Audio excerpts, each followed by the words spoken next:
catching it. He does to Cook. Oh, he reaches across. Touchdown, Buffalo. Who should we get the ball to? This is 365 Sports, powered by Sikkim365.com. First and goal. Holmes still has it. To the 5, and in for the touchdown. And his worst pass of the night is on the spike attempt. 365 Sports is presented by IdealMRI.com. High-quality MRIs for $497 or less. IdealMRI.com. Your health is important, so is your budget. Here's Barkley, a little shovel, looking for an edge, gets it, Saquon Barkley, first down, Barkley, oh! Saquon, touchdown! 365 Sports is also brought to you by Texas Farm Bureau Insurance, protecting Texans since 1952. First to throw, near side, lets her rip, Brown, touchdown! 365 Sports is turbocharged by Unite Private Networks. Find out more at uniteprivatenetworks.com.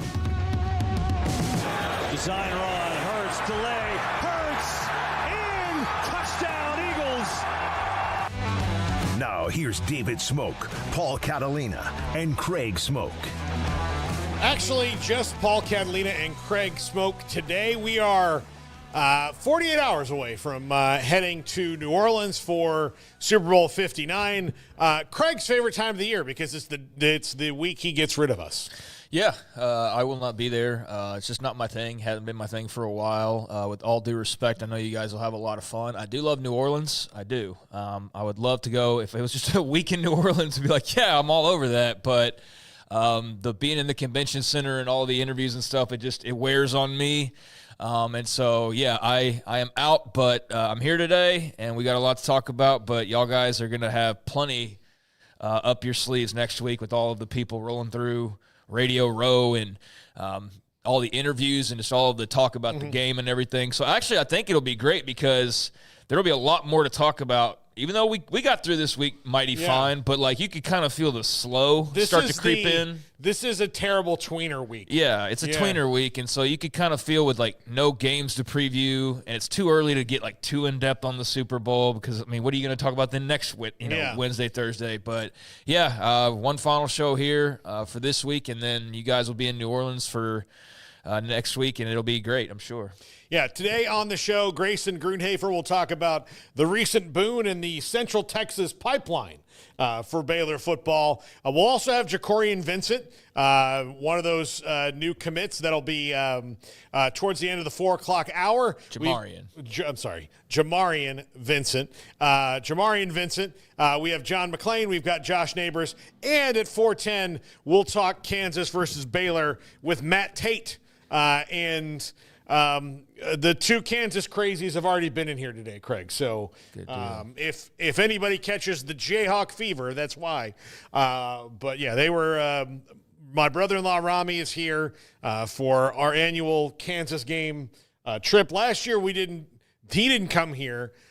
We went to Kansas City, and then we went to Lawrence for a game which couldn't work out this year because he's getting married, and this is a far cheaper trip to just get on a plane and fly here as opposed to getting a hotel room and all of that. Right. So, but yeah, so the I could be in trouble tomorrow night with two of them in my house if Baylor wins that game. So. Well, I don't think you got to worry about that, for one, and two, you're leaving anyway, so who cares? Perfect timing to go to the Super Bowl. If you got people upset at you, just leave the next day. Yeah. See you later. Yeah, absolutely. Yeah, no, we're leaving. I'll be up in the morning and here to pick up Garrett and Emery. Garrett is near infirmary state. A little bit. Yeah, so. Get that Mucinex, boy. Yeah, he's getting. I got to get something. Yeah. Are you like clogged up? I think I have, on the cool, I think I had the flu. My kids great. have, good times. Yeah. Tried to stay isolated. Yeah, so you stay over there. Yeah, and Emery, here's the thing. His backup, also sick. Emery had, food poisoning or something earlier this week. Whatever. Jack always takes Fridays off. So here we are.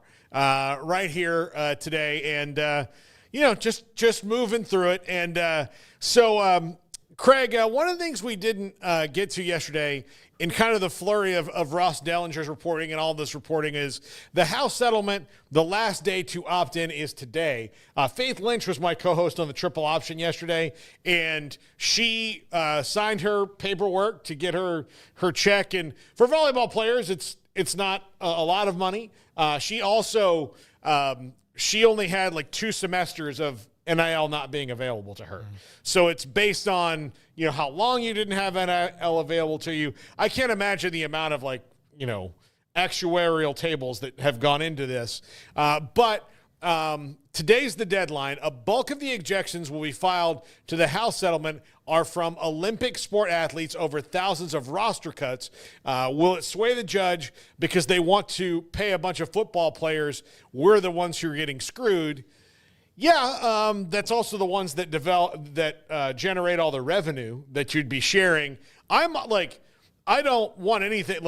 I'm not for cuts. I was thrilled when they expanded the baseball and softball rosters and did all this, but that was going to come at the expense of something, and it's been the Olympic sports. I wish there was something they could figure out, but Craig, this is one of those things like Title IX, Olympic sports.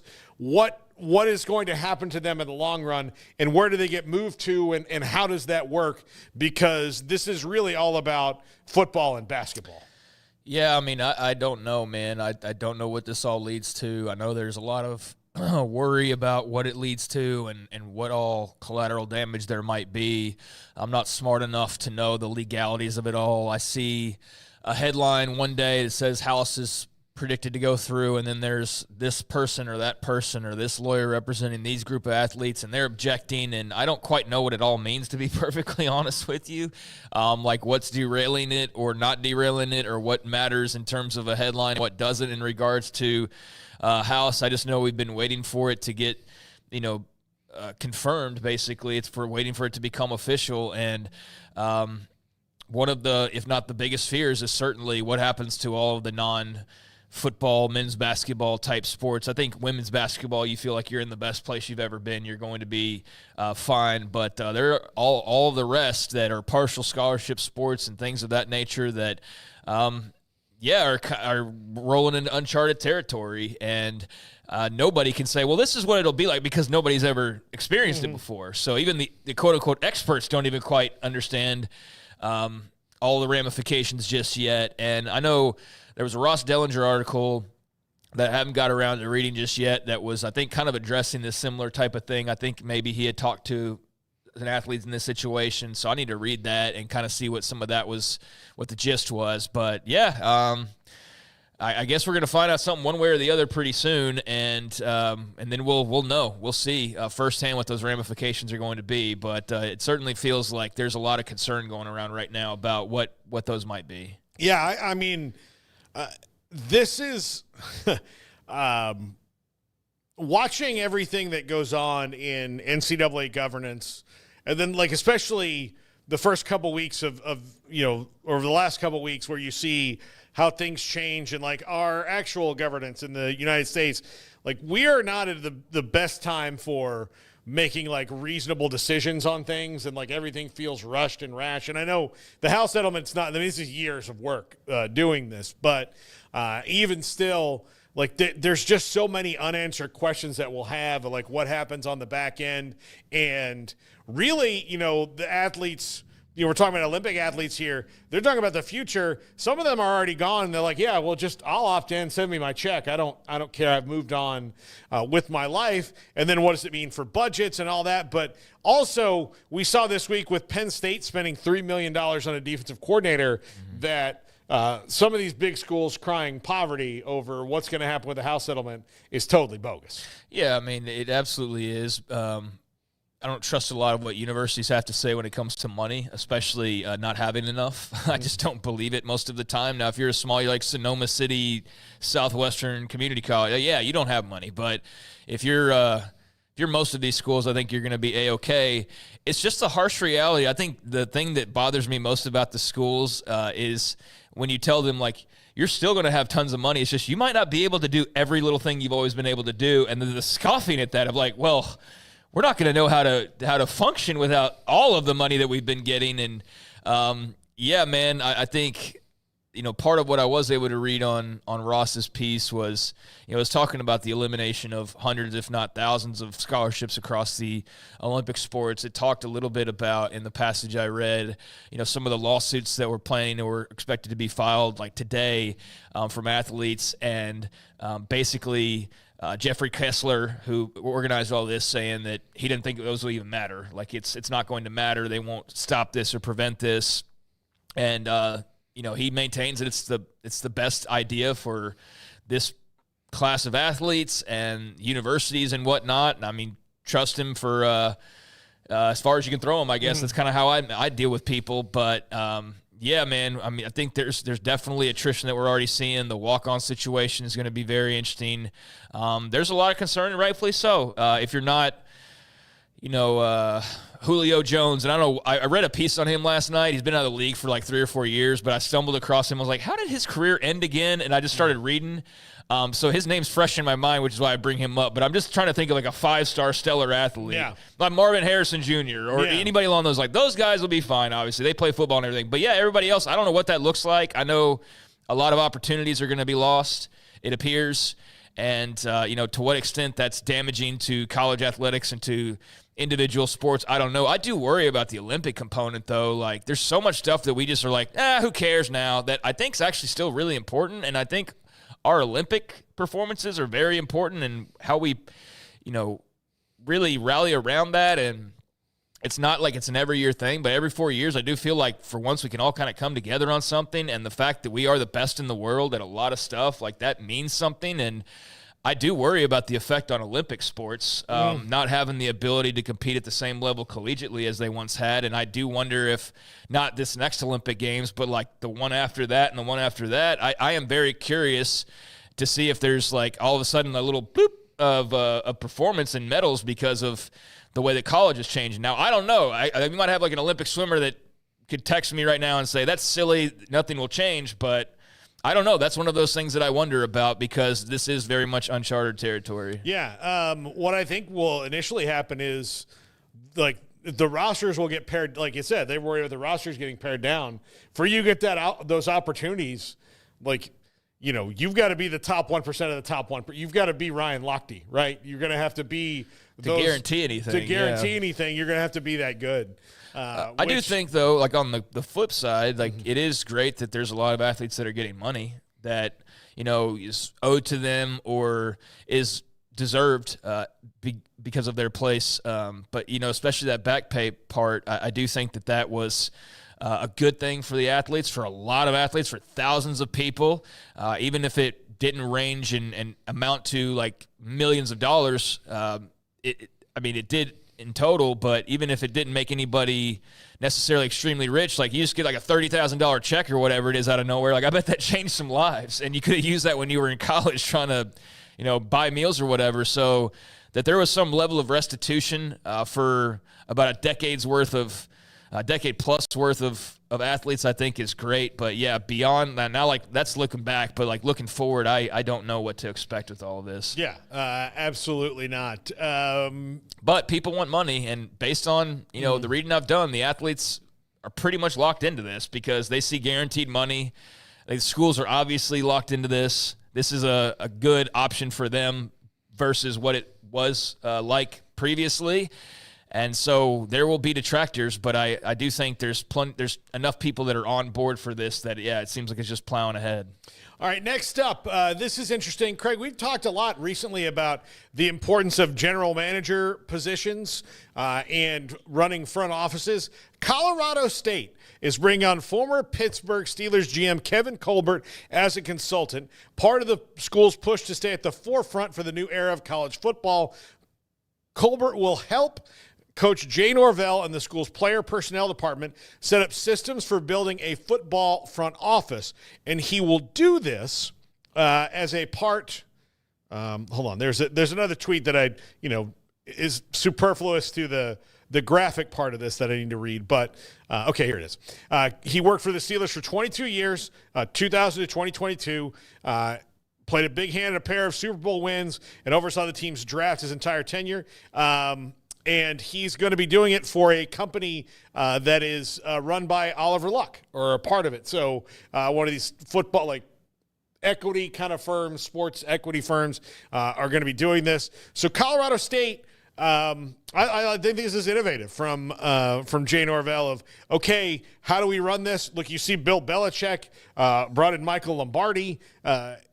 It's got to probably run more like an NFL front office when it comes to talent acquisition, because now we're talking contracts and money and budgets and all those things that head coaches didn't have to do before. So the general manager position goes in 5 years from something that was kind of an aggregator of information about talent and people they should go recruit to now being an actual general manager.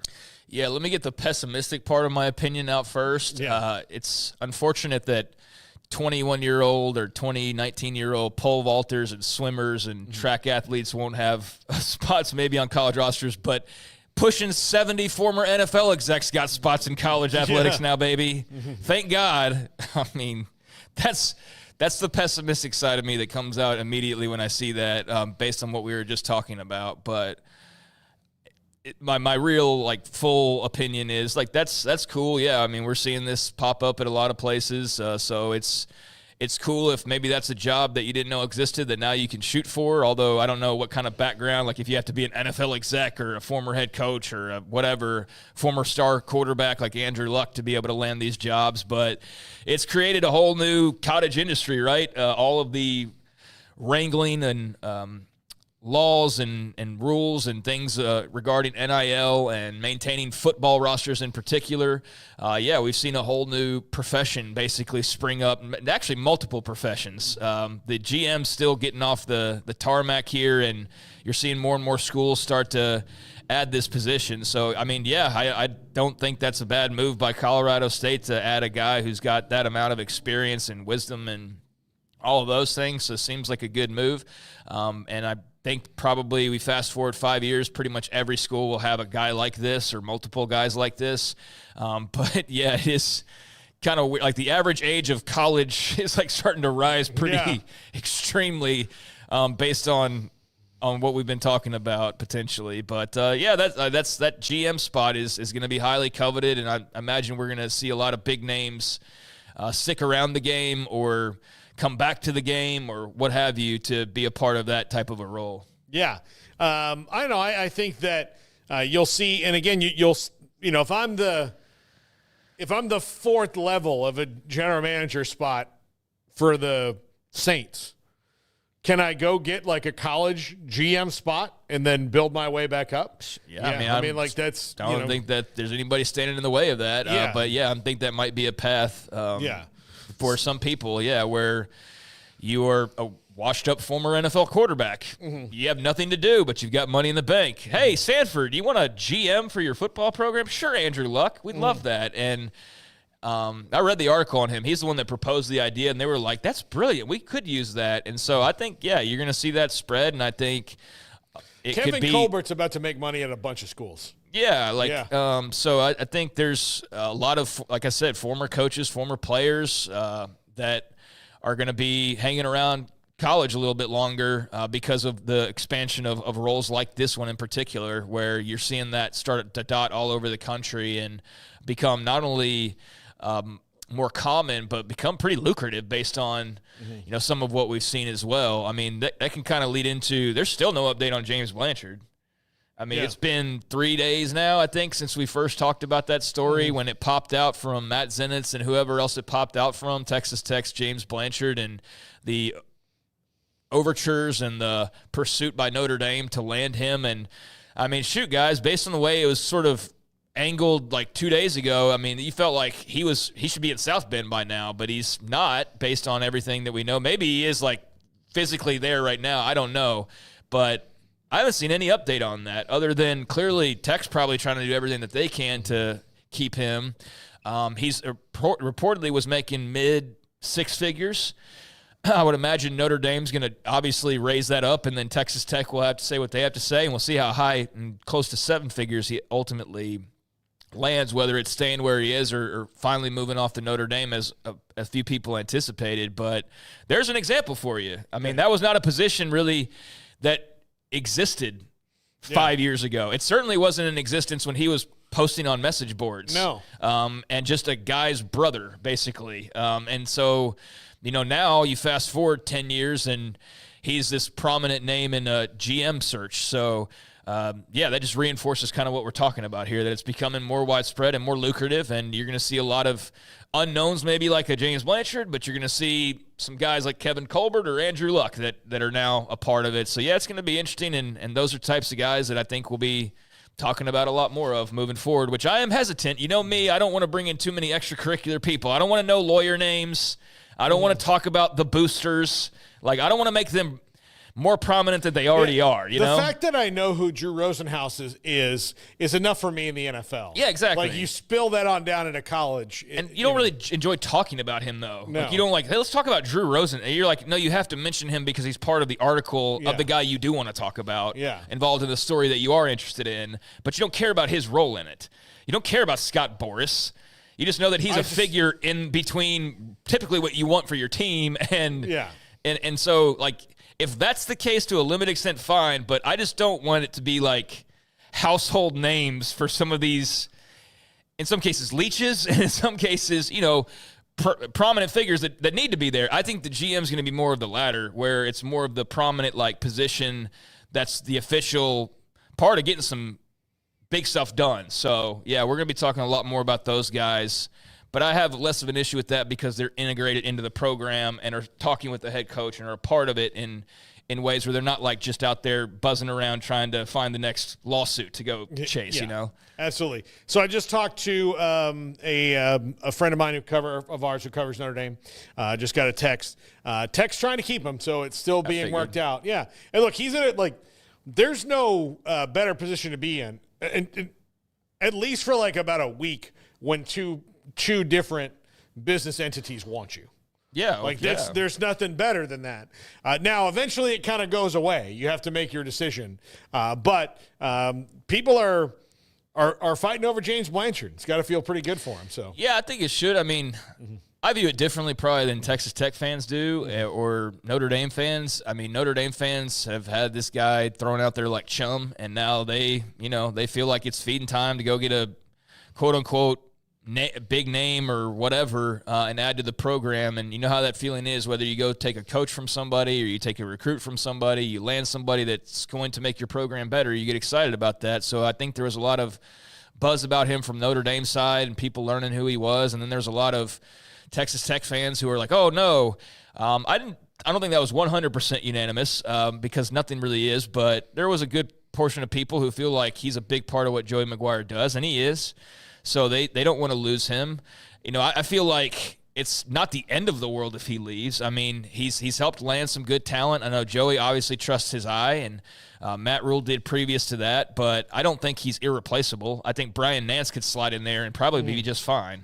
They've been roll dogs basically for the last few, since they went over from Baylor basically together. Not right at the exact same time, but soon enough that I know when I've seen those two, they've been side by side basically always. So I'd imagine that's probably been the case out in Lubbock, and I think Brian's the guy who's being prepared or is capable of sliding over or doing whatever he needs to do. And I know there's lots of other people out there that can find talent and arrange talent and do all that. I mean, this isn't the end of the world, and it's also not, if he stays, guaranteeing you anything other than you're still going to have some talented players, but it doesn't mean that you're going to win the Big 12. It doesn't mean you will be in the playoffs. So, let's see how this plays out. I think both sides will be fine regardless, with all due respect to him. I just don't think it's not Saban, that you're trying to hold on to, but it is somebody who obviously is highly coveted by people who know football. Yeah. All right. And he's in a great spot where he can just say, like, all right, you're adding how much to the offer?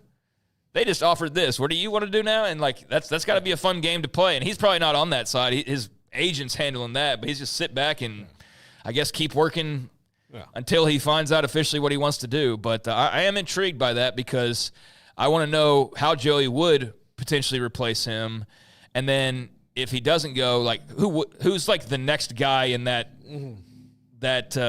profession, if you will. Like, we don't know all those guys yet. Those are another group of guys that we don't really know that now we're knowing more of. So like. Like when Chad Bowden left Notre Dame, it's the first time I'd ever heard who's of Chad him. Bowden, right? Yeah, who's Chad Bowden? And I wouldn't know who James Blanchard is if it wasn't for Baylor, quite honestly, because I wouldn't have made note of him at Tech the way that I did, because we knew who he was. We're like, oh, wow, he's going to Tech. You know what? I actually, as big of an FSU fan, like I know every coach on FSU staff. I don't know whose job that is at FSU. Right, so it's not. I don't know. Yeah, it's not commonplace, and therefore, like, it's not the end of the world either way, like I said, because there's others out there that are just not maybe as well known to us, as some others are. Yeah. But hey, good for him, and I guess congrats to whoever is able to have him on their official staff by the end of the weekend. I would think we'd probably know something, but I don't know. I don't know. Yeah. By the way, president of the 365 Sports Red Raider Club.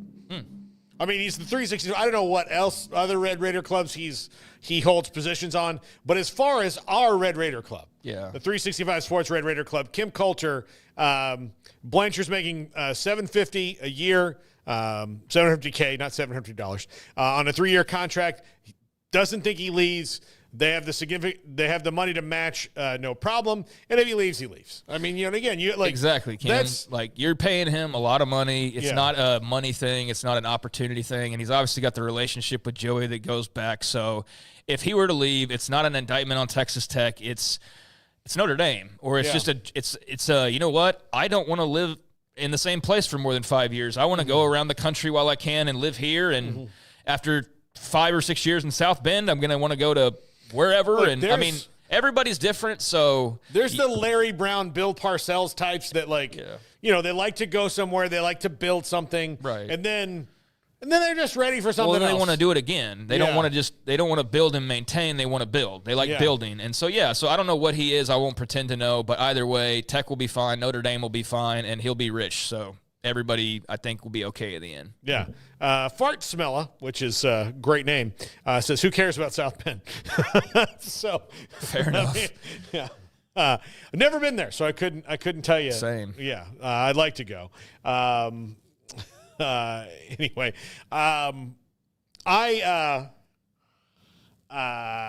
don't know. Again, we'll find out more and more about these people today. Absolutely. Well, I mean, in the future, we'll know, like we know in the NFL, you'll know the big time general managers. Yeah. I know Les Snead and Jerry Jones. Yeah. Will McClay, who's not a general manager, but he essentially is a general manager. That's what this is basically. Yeah. So exactly. It's just part of the new era of knowing more of the peripheral personnel type folks. Yeah. All right. So Craig is a big betting man. He's a big gambler. Oh yeah. Yeah. I know he's ready to put down some money on Arch Manning to win the 2025 Heisman. I don't think you're going to make anything. Yeah. No, you're not on this one. So here are the top. Arch Manning at plus 750. Next up, Garrett Nussmeier plus 800 to win the Heisman, which would make Garrett very, very happy if he did. It would. I don't know if he's got the. I mean, he's good, but I don't think he's Heisman level caliber. Yeah. So the next 3 more quarterbacks are out of the top 5. Nico Amaliava from Tennessee, Clemson's Kate Klubnik, and Penn State's Drew Aller. The first non-quarterback on the board, Craig, guess who it is? First non-quarterback, Jeremiah Smith. Yep, plus 1,500. And then another non-QB doesn't appear until Notre Dame running back Jeremiah Love at plus 6,000. I got to say, Arch Manning, I'm not going to doubt, that he's going to be great, but I need to see him play more than 2 games at a clip to make him my Heisman favorite. And I need to see what's going to be genuinely around him to see if it's going to be this year or next year when that would be maybe more reasonable. I think Texas will be good. I think it's kind of a fool's errand to just think that they're going to be right back at the top like they were, given all that they lost. I mean, there's roster attrition there. They'll be good, but how good is up for debate. So I'll tell you, all these people, I don't know, and we'll see when it happens, but there's your way too early Heisman odds. Yeah, I mean, I don't know how much money you'd actually make on betting Arch, betting's not my forte, Yeah. but it is interesting to see him as the favorite. I actually don't think that comes as much of a surprise, and I just looked up the Heisman odds while you were talking to see kind of the listing of it, and I'll tell you why it makes sense. For a couple of reasons. One, because Vegas knows people are like already arch hypnotized. I mean, because of just the way you've seen the reaction to him on social media, and the build-up for this guy is unlike any other player that we've probably ever seen. I mean, I'm sure there's some guys that are close comparisons, but not with the family history and all the stuff that comes attached to Arch. Being on a team that's amongst that's the biggest, whether they win or lose, they're just the biggest, most popular, in that argument. So there's even a bigger spotlight just because of that alone. Just so you're at a big school that gets a lot of attention. There's those natural reasons, I feel like. And the fact that when he did come in, he did some pretty exciting stuff. Like there were a couple times, Georgia said, no.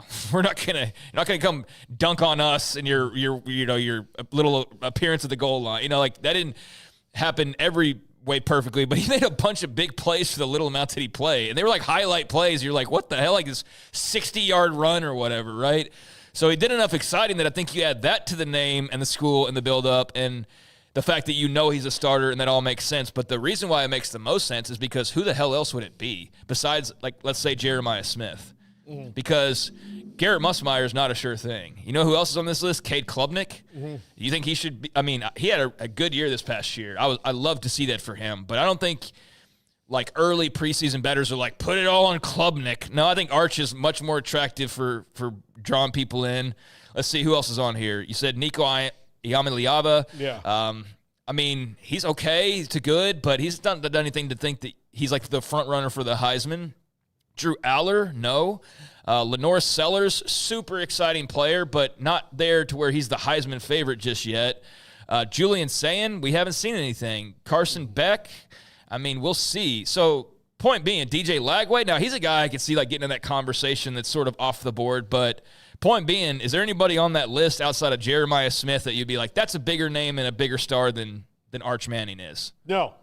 And so there you go. So, like, there's a lot of factors that are building up Arch to where he makes sense. It's not some, like, cheap deal where he's not really worthy of it. I think because of what I just said that he makes sense as the betting favorite. But I am fascinated to see what this actually looks like next year. I mean, God forbid he gets hurt in, like, game 2 and then, like, all this air gets blown out of the tire. I hope that doesn't happen. I want to see him play. I want to see what this looks like. Is he a one and done as far as being the starting quarterback and then he's off to the NFL? Because he will be eligible. Mm-hmm. He's entering his third year. Mm-hmm. Or is it a little bit more like your average quarterback in college where he takes some lumps and then delivers some? I'm sure it'll, be a scene, whatever it is. But, yeah, it's the build-up's going to be insane, and it's just going to be, for lack of a better term, and I know it's kind of a dated thing to say, but it's going to be a movie every time that he's out there because it's going to be such a unique, like, eyeball-drawing experience because he's Arch Manning and he's had all this build-up. So, yeah, thanks to Quinn Ewers for just kind of moving off and going off to the NFL because I think with all this build-up, we all want to see, all right, let's see what it looks like now. Mm-hmm. Let's see him out there. He's the guy. Let's see what this looks like. And I think there will be a lot of big TV ratings, bigger than normal for Texas next fall. All right, Garrett, I want you. We're going to be in New Orleans. Okay. Home of Arch Manning, actually. Home of Arch Manning. Yeah. We're not going to bet for Arch Manning. We're going to put all the money plus $25,000 on TJ Finley. Hell no. I would. That's the odds. Like, so if TJ Finley wins the award, it would honestly. It would be the same odds as, like Alan Bowman would? Yeah, Alan Bowman. Yeah, something like that. How about you got plus 40,000 on Blake Shapen? You want to roll the dice? Yeah. I mean, dude, if you want to make money, there's like Haas Haney. You know what? Go crazy. He's at plus 30,000. Josh Hoover, Brendan Sorsby, like a lot of those Big 12 quarterbacks all bunched up there that would break Vegas if they want it. But I mean, I would put like Sam Levitt's not in the mix. Oh, I'm sure he is. I'll give you his odds. Plus 3,300. That'd be a great bet to make. Yeah. I mean, I say that. Kevin Jennings plus 3,000. I mean, I would take Kevin Jennings. Yeah. I'd take, I I like Kevin Jennings a lot, but he needs to kind of like shake off the PTSD from the bowl playoff game. Yeah, I think that just left kind of a bad taste in people's mouths. We're fans. I think he'll be great next year, but I think that definitely dings him a little bit. But I'm glad that you said what you said, Garrett, because, Sam Levitt should be a surefire preseason Heisman mention. If he's not, then I don't think people know what they're talking about, honestly, because I do think he deserves that kind of love. And if anybody's like, who are some people to look at in the Big 12 and they don't mention him, then they're way off the mark, because that dude's probably the number one guy in the league next year as far as that kind of type of talent and hype and all of that. Yeah. So good mention there. Plus 2,500 for John Mateer, Craig, right now. Yeah, that's like top 15-ish, I think, on these odds. So, I think that'd be, like I said, I'm not a betting in Vegas guy, but I think John Mateer would be an interesting bet to make. I don't think that's a stupid one at all, given his relationship with Arbuckle, the type of dynamic playmaker he is, the bigger stage that he'll be on, playing in the SEC, all that stuff. If he were to have a year like he had last year, he'd definitely be in the conversation at certain points. Yeah. By the way, there's a couple on here. Ryan Williams from Bama plus 4,000. I think that's something needs to look. Sam Levitt has the same odds as Austin Simmons, who's not started a game for Ole Miss yet, which is very odd to me. That's ridiculous. Yeah, that you would do that. Well, there's your sleeper, I think, right there. Has maybe better odds than Marcel Reed, Jalen Daniels, and Dylan Raiola. So I'm surprised Raiola's not even higher, because he's another guy who's kind of the hype machine was behind him, or is. Doesn't seem as much anymore, but certainly during his recruitment and then when he started to play at Nebraska, I mean, that's obviously a guy we've seen a lot of. So, I could see him being a part of that mix. Fun for folks who dabble in that to have this to roll through, and even fun for those who don't to kind of look through it. But, I think Sam Levitt, that might be a bit of either an intentional slip-up or just a slip-up. I don't know, but he definitely deserves to get a bit more love, and he will be one of the he'll be the preseason first-team quarterback. Yep, for sure, in the league next year, without any doubt. So that's a guy to watch for sure. Yeah. All right. Let's see. Next up, a little NFL news here. The Cowboys are interviewing Arizona Cardinals offensive line coach Clayton Adams for their offensive coordinator position in person today at the Star. He's the favorite to land the gig on Shoddy's staff. He's in the building to meet with the folks after interviewing virtually. Cardinals had a great running game the last couple years, this with James Conner. They also have Trey Benson in the building, who I thought the Cowboys should have drafted last year. But they don't listen to me. Maybe they'll draft Ashton Genty, who's better this year. We'll see. But they have a great running game in Arizona. Brian Schottenheimer are big on running the ball. So that's your favorite for that job.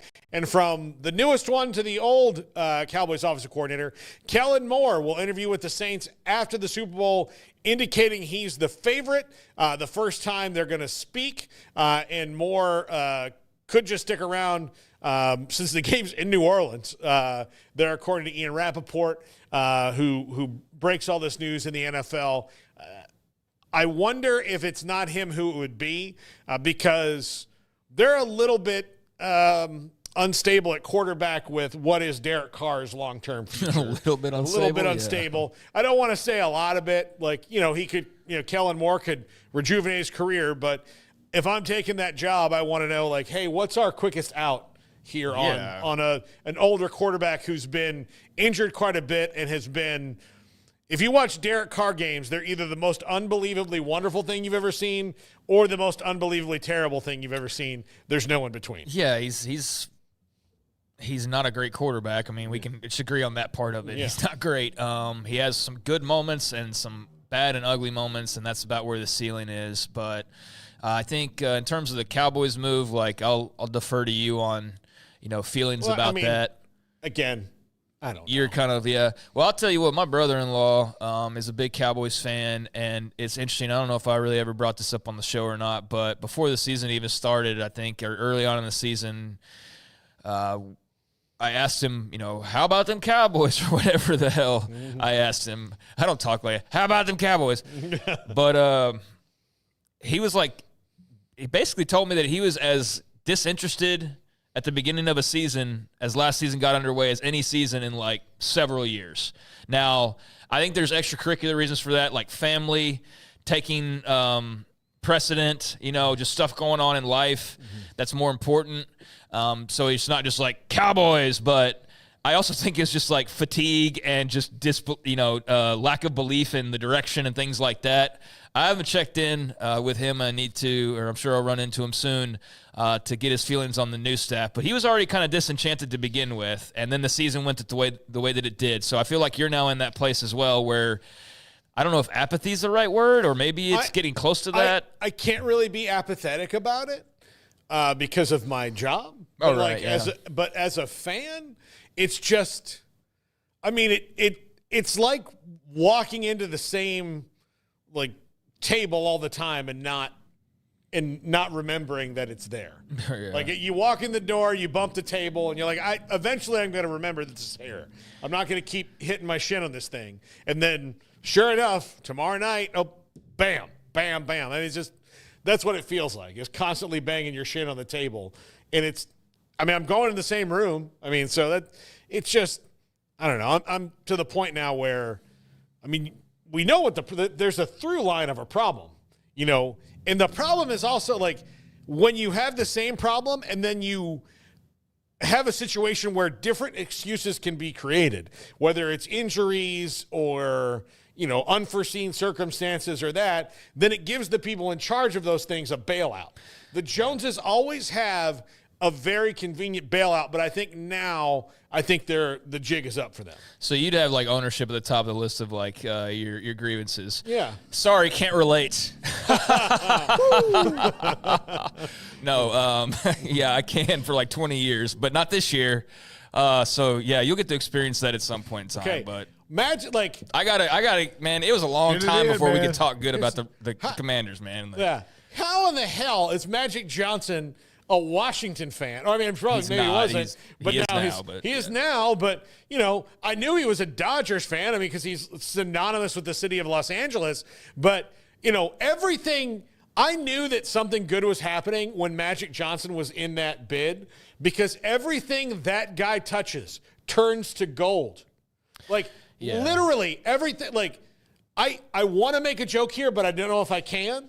But well, if you don't know, then don't, just to be safe. No, but here's the thing. I don't know if I should drive down this closed road, but I'm just going to see anyways. No, you know what? I'm going to put it a different way. Okay. No one's done more for HIV research than him. Right. Right? So, not that turned to gold. It's still a horrible thing to get. But after Magic Johnson, we know way more about it now. Right. And it's far less scary than it was in the 80s and 90s after Magic Johnson. And now, granted, he had enough money to throw at it to get the treatments, but we know a lot more now because of a guy like Magic Johnson. So everything that he's ever, except for that, even still, he's every time he invests in something, it explodes. And you maybe should have just gone remember when he opened those theaters and they became really popular, theaters and all that. He also knows he's got. I saw a thing about him where the first thing he started making a lot of this money on after basketball was he was one of the early investors in Starbucks. And he invested in a lot of Starbucks franchises. And then he knows that when you put a Starbucks in somewhere, it helps the surrounding area get better. So where Dollar General is reductive to if a Dollar General goes in your neighborhood, sell your house, get out, because your property value is going to go down. Because the vape store's coming in next, and then the But if, no, I get where you're going. Starbucks comes in, right? Yeah, he's a very good businessman and a very smart guy who's been incredibly successful with a lot of different investments and businesses and all those types of things. So yeah, obviously they've got the big overall owner, but bringing in Magic is definitely part of their success. And if you see some of the behind the scenes season in look type videos that they did on their YouTube channel and on their website, Magic's right in there, man. He's got his hands in the dirt, and he's delivering speeches to the stadium workers and letting it be known right out of the gate how the attitude's going to be and how they're going to work and how it's going to be. And it just seems like obvious stuff when you sort of watch it, and then you go like, wow, that's obviously not all businesses do that. Like, not all businesses kind of know how to change the culture, and he's a culture changer, and he's changed the culture there along with the others involved, from owner to GM, Josh Harris, et cetera, et cetera. But yeah, I had to get a dig in because it's been that year, and honestly, I don't know if I'll be able to ever talk about them getting back to an NFC Championship game. Like, dude, the last time was 1991, so I can't guarantee that I'll see that ever again. So I'm gonna have fun with it. But going back to started talking about this with the Cowboys and all that. I'm very intrigued on how Magic and Josh Harris and them now take it up another level, because they got a lot of free agents and a stadium to get done and all of that. So I'm excited, but I know that it doesn't necessarily amount to what it amounted to this year. But on the other side, what was the other NFL note we were talking about? Kellen Moore. Yeah, it seems like the Saints are all in on him. I don't know how excited you are about that if you're a New Orleans Saints fan. I don't know how excited he seems to be about it. It seems like it's taken a while. Everybody else has hired their guys. You're just sitting out there waiting. Now, if you're waiting because you already know the guy, that's fine, I suppose. But I just know the reaction to a lot of the people I heard in Dallas when his name got brought up for the Cowboys job, even with his history there, they're like, is he really like a head coaching type? Like, just his demeanor and his command and things like that. So it's a little bit of a risk on the part of the Saints, I think. And I don't know that I would bet on its success, because I have my questions too. But it's an interesting move if that's in fact the move they're making. And it appears that it is, because I don't know what other options they would have right now. Yeah, no, absolutely. When we come back, Grayson Grunhafer, there's a boon. There's a Central Texas pipeline flowing directly to Central Texas. Directly to Dave Aranda's office. Yeah, apparently. right, to Dave Aranda's office here the last week. We'll talk about that with Grayson. This is 365 Sports. If you want quality and personalized service for all your air conditioning and heating needs, call Tradesman Services. They're a family-owned and operated company that has served Texans for over 30 years. Tradesman offers maintenance plans starting at just $12 per month and a free service call for all new customers. They're also experts in geothermal design, installation, and service. Visit them online at coolingwaco.com. I'll never get used to this.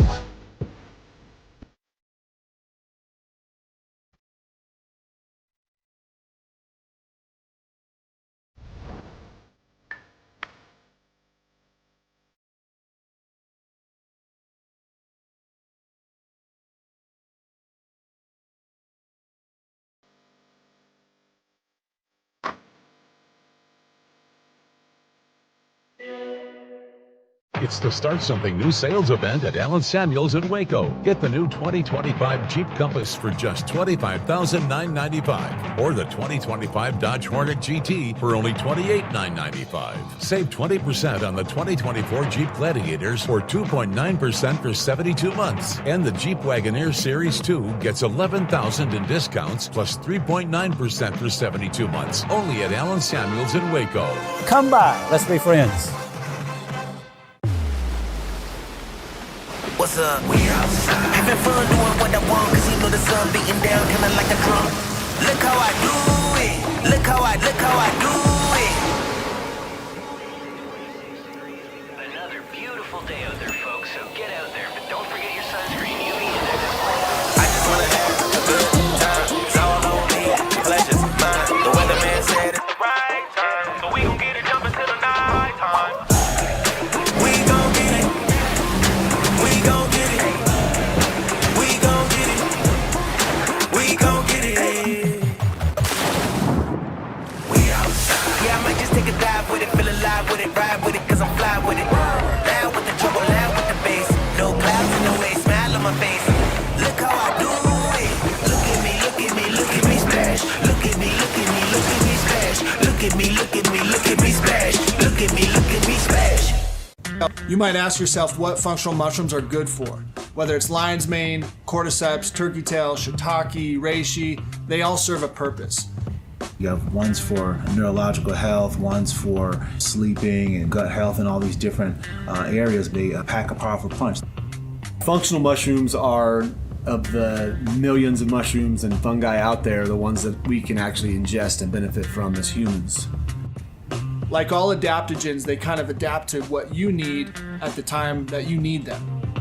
We don't even really know that we're suffering. We just don't quite feel right. That's where these adaptogens come in and really start to close the gap and really start getting us closer to how we want to feel. Functional mushrooms have definitely re-energized me and helped me face each day with a new vigor for life. Learn ways that functional mushrooms can help you. Go to getumble.com. This is 365 Sports. The 3 o'clock hour is sponsored by Waco Custom Marketplace. Meats, sweets, Texas treats, and a cut above the rest. 425 Lake Air Drive, Waco. Welcome back. We're awaiting Grayson. I forgot to text him earlier and remind him, but, it's 3:45 every Friday, so sometimes you get busy. Yeah, and we didn't have a podcast this week, so he's actually been dealing with some stuff. So Okay. you probably should have texted him to remind him, because I don't know if he's available now that I think about it. Okay, yeah. All right, well, thanks for that information, Craig. Would have done no. Well, it was Tuesday, so Yeah, wasn't yeah. thinking to Friday that you need to text him, but Yeah. Okay. Well, we do have a graphic. I thought this was cool. I can't remember. At Icing the Punter tweeted this. Finally, an alliance I can get behind, and this is the Alliance of Angry Animals and Sailor Caps. This is, I don't know who came up with this logo, but they made themselves a lot of money in the 60s. For sure. From what I remember reading an article, it was somebody, it's based on freshman caps that people still, I guess, to some degree wear at certain schools. Yeah. And I guess it was just the design kind of leaned into the sailor aspect, and then it sort of spread. I don't know if he ended up doing like multiple logos. It was a long time ago I read this article, but I do think the freshman caps is sort of where it originated. But, yeah, I remember when came across a Baylor fan who was talking about how Sailor Bear was so unique and cool, and I was like, you do realize there's like 50 other schools that have their version of this, and you see a bunch of them right there. 50 is probably far more than there actually is, but you get the gist. I don't know what this is in regards to, but there's those logos I know there's a soft spot for a lot of people with those types of logos. They love gear with those logos. I know Sailor Bear is incredibly popular for various reasons, and I think it's, a cool little alternate that some schools throw on their uniforms from time to time, or just kind of a cool throwback logo to look back on. Yeah, absolutely. There was, and they finally got it, but a huge push for a Sailor Bear helmet here at Baylor, and they wear it. What is it, once a year now? Do they wear it, or it's like on homecoming. Probably, yeah, it's like the homecoming thing, the Sailor Bear helmet, and forever. We would get that question because we had both Ian McCaw and then Mac Rhodes on, every week for years on the radio. And one of the questions we would get every year for them is, when is Sailor Bear coming back? And the answer is always the same. They didn't actually have the rights to it for a long time. And so Baylor had, and I don't know how many schools did this initially before they all kind of went one brand for the whole school, but Baylor let their coaches pick what brands to make deals with. So they were kind of an all brands, line where, football was Adidas and Nike, and baseball was Under Armour, and then women's basketball was Nike, and men's basketball was Adidas, and now they're all Nike. But it was all over the place. And then when Mac Rhodes came in, they made the Nike deal, and then part of the Nike deal, I think Baylor went and got the rights to Sailor Bear so they could actually make some money on it. And so I don't know if it's the case everywhere else. Garrett, do you have a Sailor Tiger shirt? I do not. I need one. I want a pullover, honestly, like the LSU Sailor. But my favorite Sailor mascot is the Rice one, and it wasn't on here, and that upset me. But the Rice owl is dope with the Sailor helmet. And I think owls, like as angry animals go, owls get a bad rap. Yeah. I mean, they get a really bad rap because, you ever seen a happy owl? No. I mean, they're always, yeah, of course, swooping down and eating mice. There's the Tootsie Pop owl. Oh, yeah. It's a happy owl. Yeah. I mean, he's just lying about how many licks it takes to get to the center of a Tootsie Pop. Yeah, but I just looked up that rice one, and that's pretty cool. Pretty cool. I mean, there's various versions of it, though, so I'm not sure which one you're talking about, but like with the navy and white and silver, that's the one. It looks pretty cool. So, yeah, I just popped it up. I can't find the original article, but, yeah, it was what I said. It was a cap to distinguished freshmen at various places, and I think the author or the artist, thought I saw his name that somebody put up there. Arthur Evans was the artist and just made slight changes for different schools, and it just kind of caught fire, I guess, and spread to various schools. But, yeah, that was just kind of a tip of the cap, if you will, to saying that you were in college and that you were in particular a freshman is how I best remember the story, just kind of perusing through. That's the gist of it as well. So, yeah, they're cool logos, and I think Sailor Bear has – been a nice little change of pace, even if it's just the changing the logo on the same helmet you always wear. Just for some reason, people get super excited about it, and so hey, whatever works. Yeah, absolutely. Okay, so while we have 15 minutes to kill before Matt Tate comes on, which I didn't think we would have. I'm going to go to. There's a story on ESPN.com. They've ranked their top 75 recruiting classes as signing day would be Tuesday, right, Craig? The Sure. Wednesday, like whatever the second one is. It's Tuesday, Wednesday. I think it's Tuesday. Okay. Whatever it is. There's going to be like 17 people that sign that day. Everybody else signs. No, it's Wednesday. It's always Wednesday. Wednesday, yeah. February 5th. Yeah. Tuesday's election day, Wednesday's signing day. You lose track. So I want you two to give me a school, and I'll tell you where they're ranked, recruiting-wise. Because this is a time filler exercise. Go ahead and tell me Texas is like 2 or 1. They're 1. Okay, They're 1. yeah. Yes. Georgia's 2.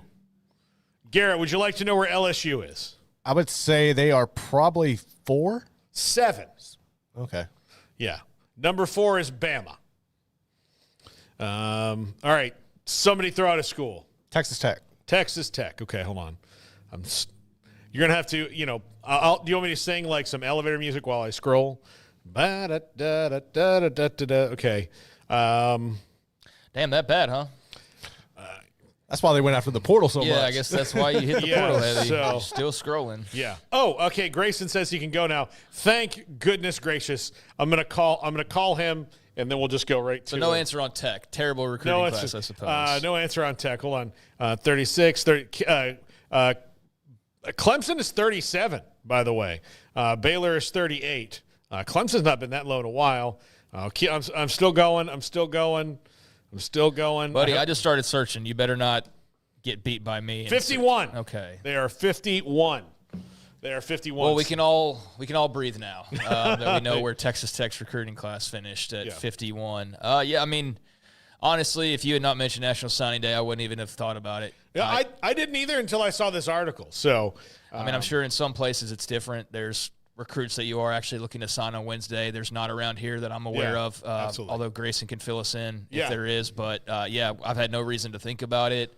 It's become kind of an afterthought, I think, in general, besides your names here and there. And now it's just become so normalized that, yeah, I didn't even – there was a few years where it's like, oh, yeah, there's second signing day coming up, second signing day, and now I don't even think about it. And I have to be reminded of it. So that tells you where that's kind of gone over the last few years. Grayson, since you are a recruiting coordinator, do you have to be reminded of second signing day, or did you know it was coming up?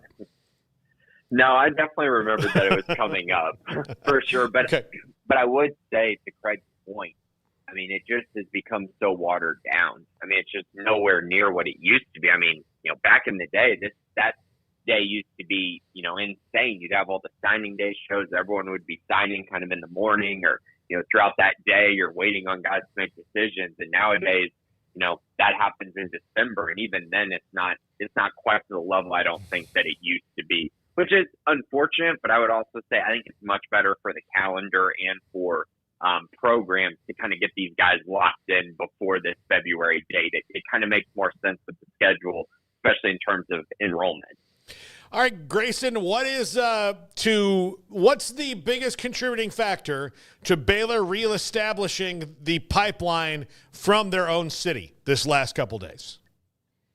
I think it's just a focus on it, right? There's a lot of attention that the staff has put on it. I think the additions of the guys they brought in last offseason from a recruiting standpoint is huge. I also think, there's been guys, I think, that have come through Waco, of course, who have been really good. But I would say that a lot of those times I felt like many of those guys were kind of trending in different directions and kind of, gonna go somewhere else almost regardless. Whereas with these guys, I felt like Baylor's done a good job for years kind of building this connection with the guys in the area. And I think when you offer a kid really young and you continue to recruit them for a long time, like they did with London and Jamarian, it puts you in a really good position to end up landing those guys later on. And I think that's kind of what happened here. Of course, the connection with London, with his family, obviously helps as well. And that's a very rare circumstance and one that, frankly, Baylor absolutely couldn't miss on when it comes to London Smith. I mean, just too many connections from a legacy standpoint.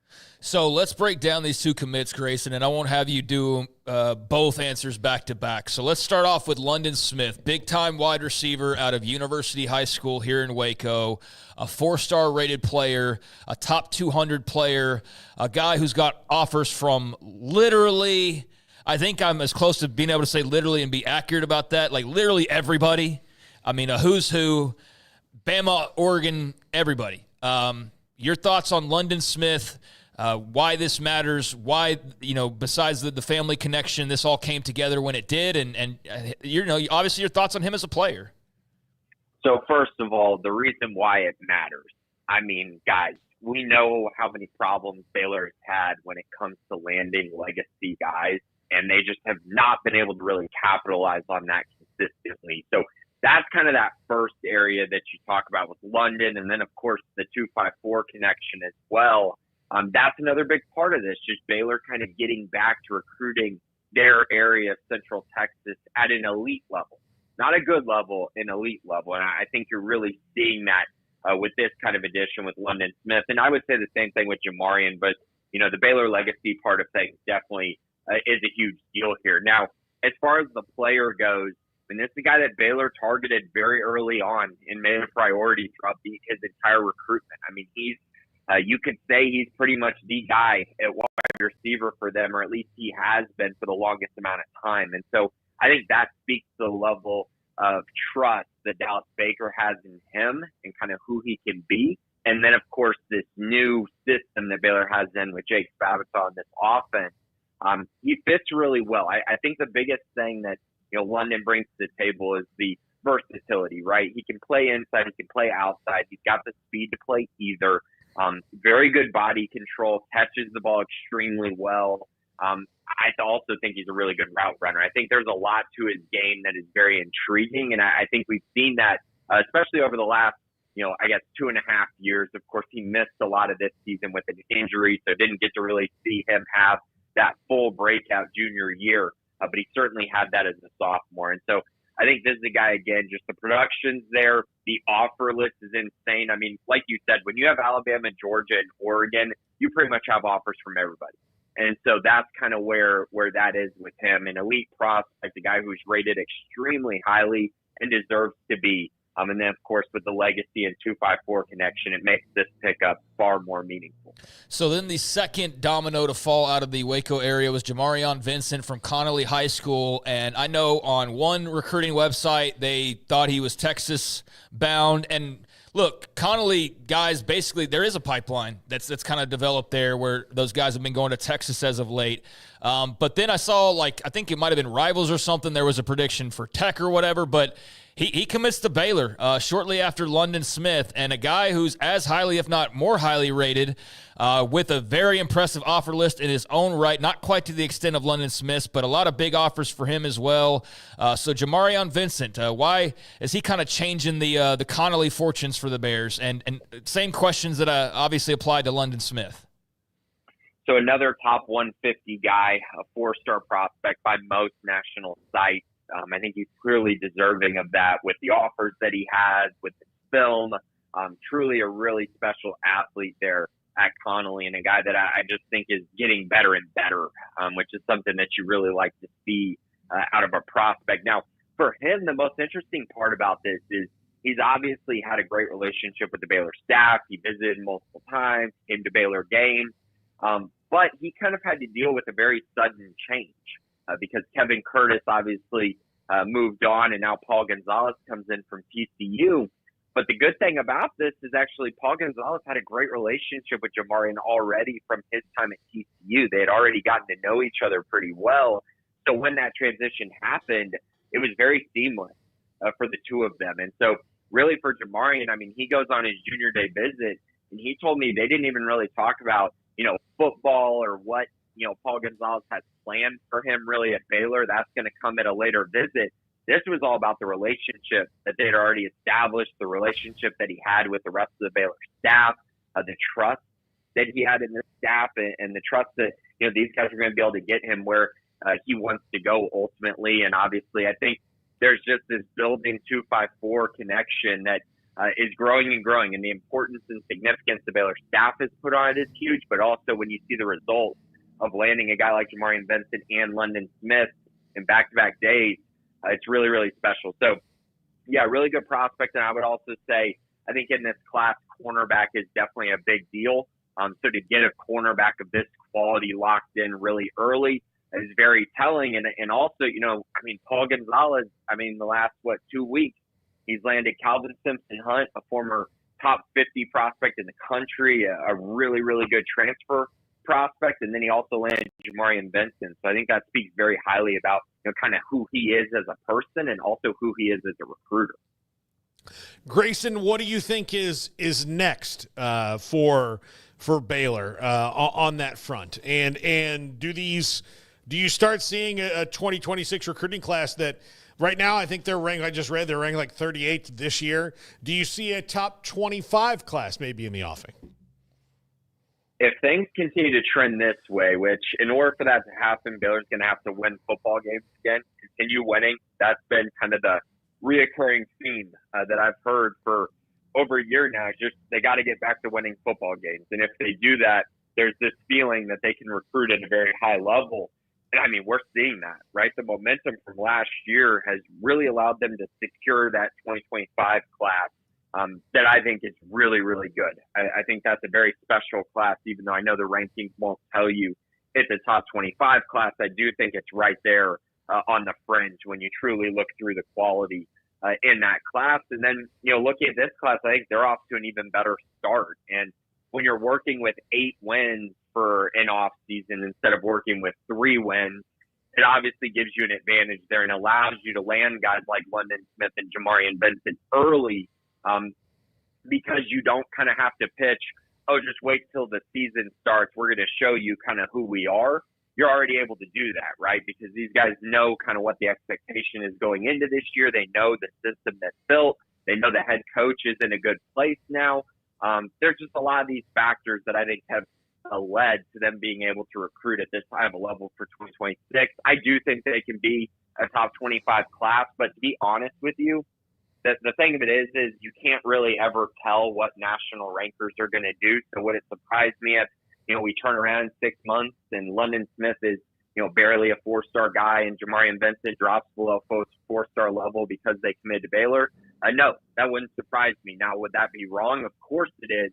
But if those kind of unlucky situations happen, or if guys don't get bumps that they deserve, such as, Quinn Murphy being ranked outside the top 100 players in the state of Texas, despite having 25 offers, then that can lead to them maybe not being ranked as highly as they should be. But I think in general, the quality of it, I very much think it'll be a top 25 class and potentially even higher than that if the rankings go the right way. So what's on the horizon for football? You mentioned junior days, all that. What's kind of next up on the schedule?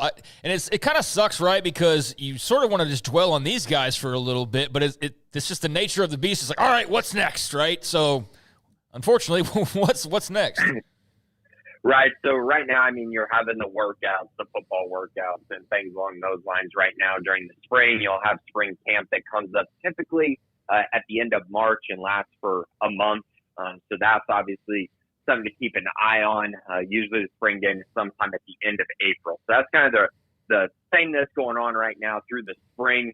Recruiting gets a little quiet during the month of February because you have a dead period, but you'll start seeing guys on campus specifically during spring practices because typically guys like to come, visit the program, see how practices run, things like that. So you'll see more of those visits kind of pop up from a recruiting standpoint.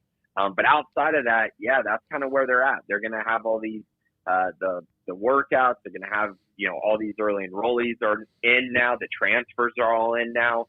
And now it's just kind of about preparing for the spring and then for next year. And also, of course, recruiting in the summer becomes more about the official visits. But right now it's still about the unofficial visits, trying to get guys a look at the program, kind of allow them to see what the program is about, see what the practices are about. And then hopefully, they're able to land some of these guys on official visits and secure those. Because as we've seen in past years, Baylor does a really good job once they get guys on campus.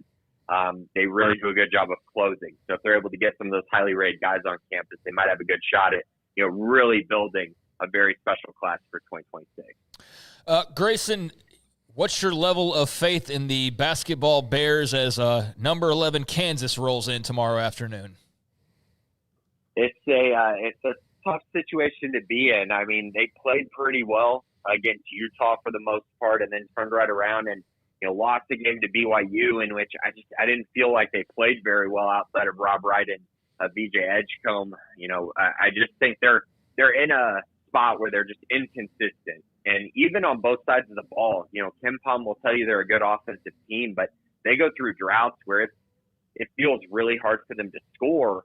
And then you also see situations where Norchad Omier, if he gets in foul trouble, they have real problems on this team. And the problem is he's been in foul trouble quite a bit, and now they're going up against Hunter Dickinson in Kansas, in which that's going to be a very tough test for them down low. Now, on the flip side, they have been pretty good at home outside of that TCU game.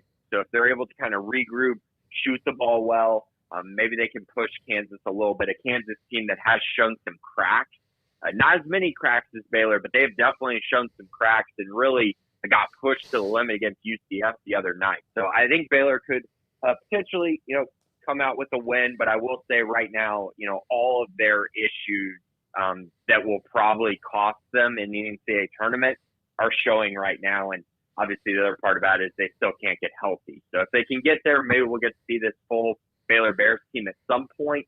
But right now they're a ways away from that. Grayson Grunhafer, SicEm365.com. Grayson, sorry I forgot to text you earlier today, but I'm glad that you hopped on. Thanks for the info, and we will not talk to you next week because we'll be in New Orleans. Absolutely. Thanks, guys. Appreciate you having me on. All right. Grayson Grunhafer, SicEm365.com. Next up, Matt Tate from Wave the Wheat. This is 365 Sports. Baylor Scott & White Southwest Sports Medicine and Orthopedics, the team physicians for Baylor Athletics, diagnosing and treating all sports-related injuries, including concussions. These specialists also provide orthopedic services for athletes and non-athletes alike, whether it's knee or shoulder pain, a wrist injury, orthopedic spine care, and even an arthritis and total joint clinic. Trust the doctors Baylor Athletics trust. Baylor Scott & White Southwest Sports Medicine and Orthopedics wants to get you back in the game. Ready to take your business to the next level? Carrion Solutions has got you covered. We deliver world-class IT consulting, including Quest On Demand and Migration Manager, M365 and Exchange migrations, Active Directory assessments, security hardening, and Windows Server upgrades. Our experts specialize in consulting, monitoring, support, and managed IT services. We promise vision, professionalism, and unbeatable value. Satisfaction guaranteed. If you're not happy, we make it right. Remember the name Carrion Solutions. For more info, email sales@carrionsolutions.com or visit carrionsolutions.com. That's CARRION Solutions.com. Carrion Solutions IT success guaranteed.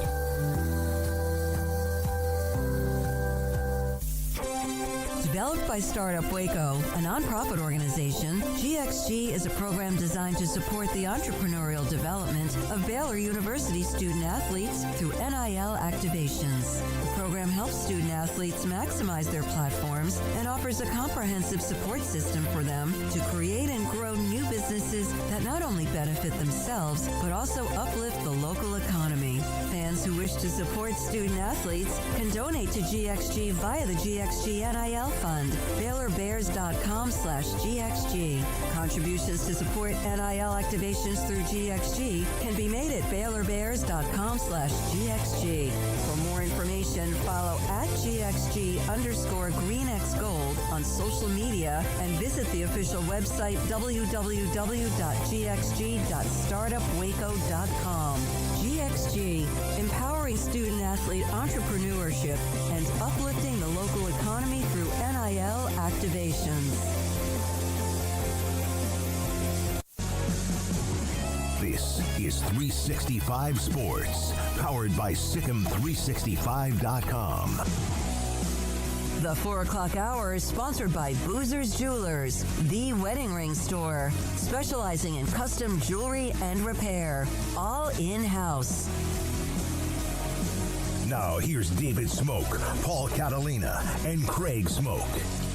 Joined by old friend Matt Tate from Wave the Wheat. And Matt, I was running errands with my KU wife this morning, and the KU brother-in-law is coming into town, and she goes, "Well, what time's Matt Tate going to be on today?" And I was like, "That's a good question. Let me shoot him a text." So you're her favorite guest on our show. So I'm glad that you were available today. I'm sorry that you're not going to come down here.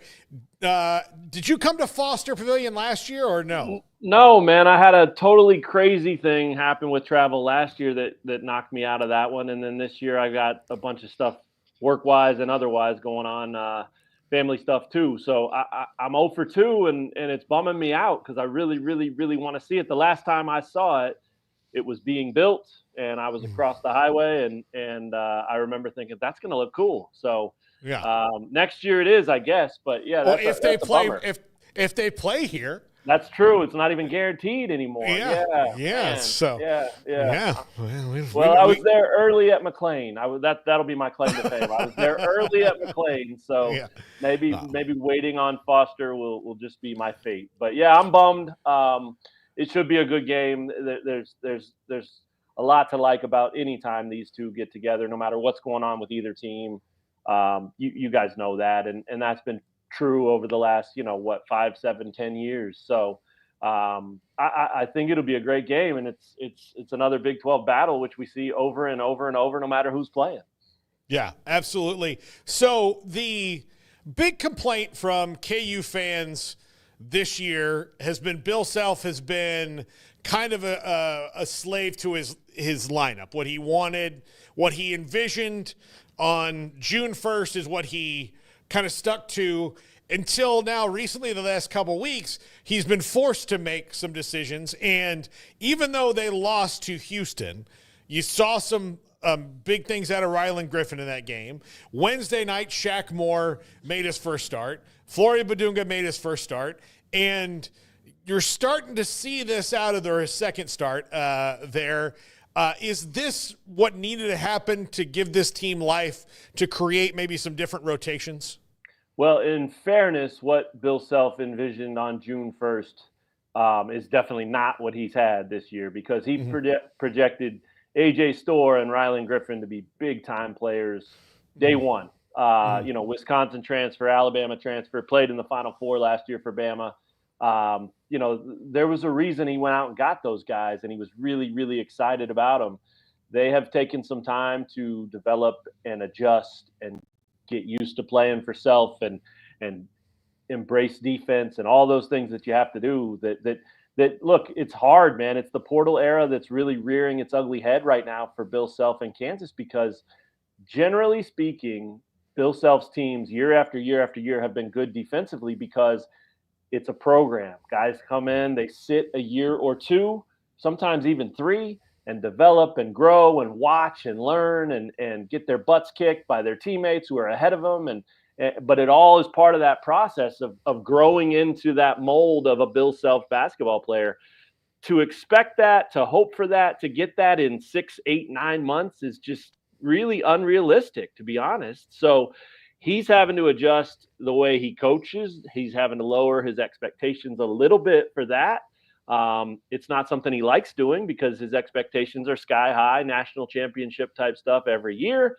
and he is a very demanding coach, especially on the defensive end. So it has been a challenge getting those guys into the mix, and neither one of them really has shown enough consistency, at least in the eyes of Bill Self, to get consistent minutes and to get full run and to have a longer leash and all of that. So that was sort of the vision on June 1st. The issue that I think so many fans have right now, Bill Self loves DeJuan Harris. Bill Self loves KJ Adams. And Bill Self's a Hunter Dickinson fan too. I mean, that's his core. The three guys from last year that were back this year, talented dudes, experienced dudes. They produce, but it's not always the most pretty production. It's not always, the elite style and athleticism and things like that. I mean, Hunter Dickinson, when he jumps, it's everything he's got to get up there and to dunk, right? And so fans are all over him for that. DeJuan Harris, 12 assists and 1 turnover in his most recent game. He missed the game the other night, but before that against Houston, 12 assists and 1 turnover, and all everybody wanted to do was kill him because he missed a couple of free throws late. And understandably, right? Like, I get it. He makes either one of those, they win that game and they beat, a top 5 team, and they're probably a top 5 team right after that. So part of this is personnel. Part of this is Bill Self being a little bit stubborn. Part of it is unrealistic expectations of these fans, man. I mean, the days of KU running through this conference and the Big 12 streak and all that stuff, they're gone. And that's not a bad thing. I mean, nobody does that, right? But KU got used to that. They became accustomed to that being sort of their birthright. And now, you finish 3rd or 4th in the conference, and it's like Armageddon around here. So the bottom line remains that all you got to do is be playing your best basketball in March. And this team still has a chance to do that. They're flawed. They have issues. There's no doubt about it. But they still have a lot of talent and a lot of pieces that give you a lot to like. So Rylan Griffin finally showed out against Houston. I know he didn't have a great game against UCF the other night, but that was important. AJ Storr still has not. What is keeping him from being the AJ Storr that we saw at Wisconsin? Yeah, I think the guy that played at Wisconsin, and I only watched a little. I was in Puerto Rico with that Bahamas team that he played for, that KU actually played against in a couple of exhibition games down there. Really remember liking him. He really stood out on a team that had Buddy Hield and DeAndre Ayton and Eric Gordon. I mean, it's some pros, right? Like he stood out among those guys. And so I really remember when I heard KU was getting him, I was like, wow, that's a dude. He can play. Problem is he shined in that atmosphere, a Puerto Rico empty gym exhibition, because it was up and down, up and down, up and down, just play, right? At Wisconsin, he did a lot of that. Get him the ball, get out of his way, and let him go get it. And that's fine. If that's how you had to do it and you didn't have a lot of scores, he was capable, clearly.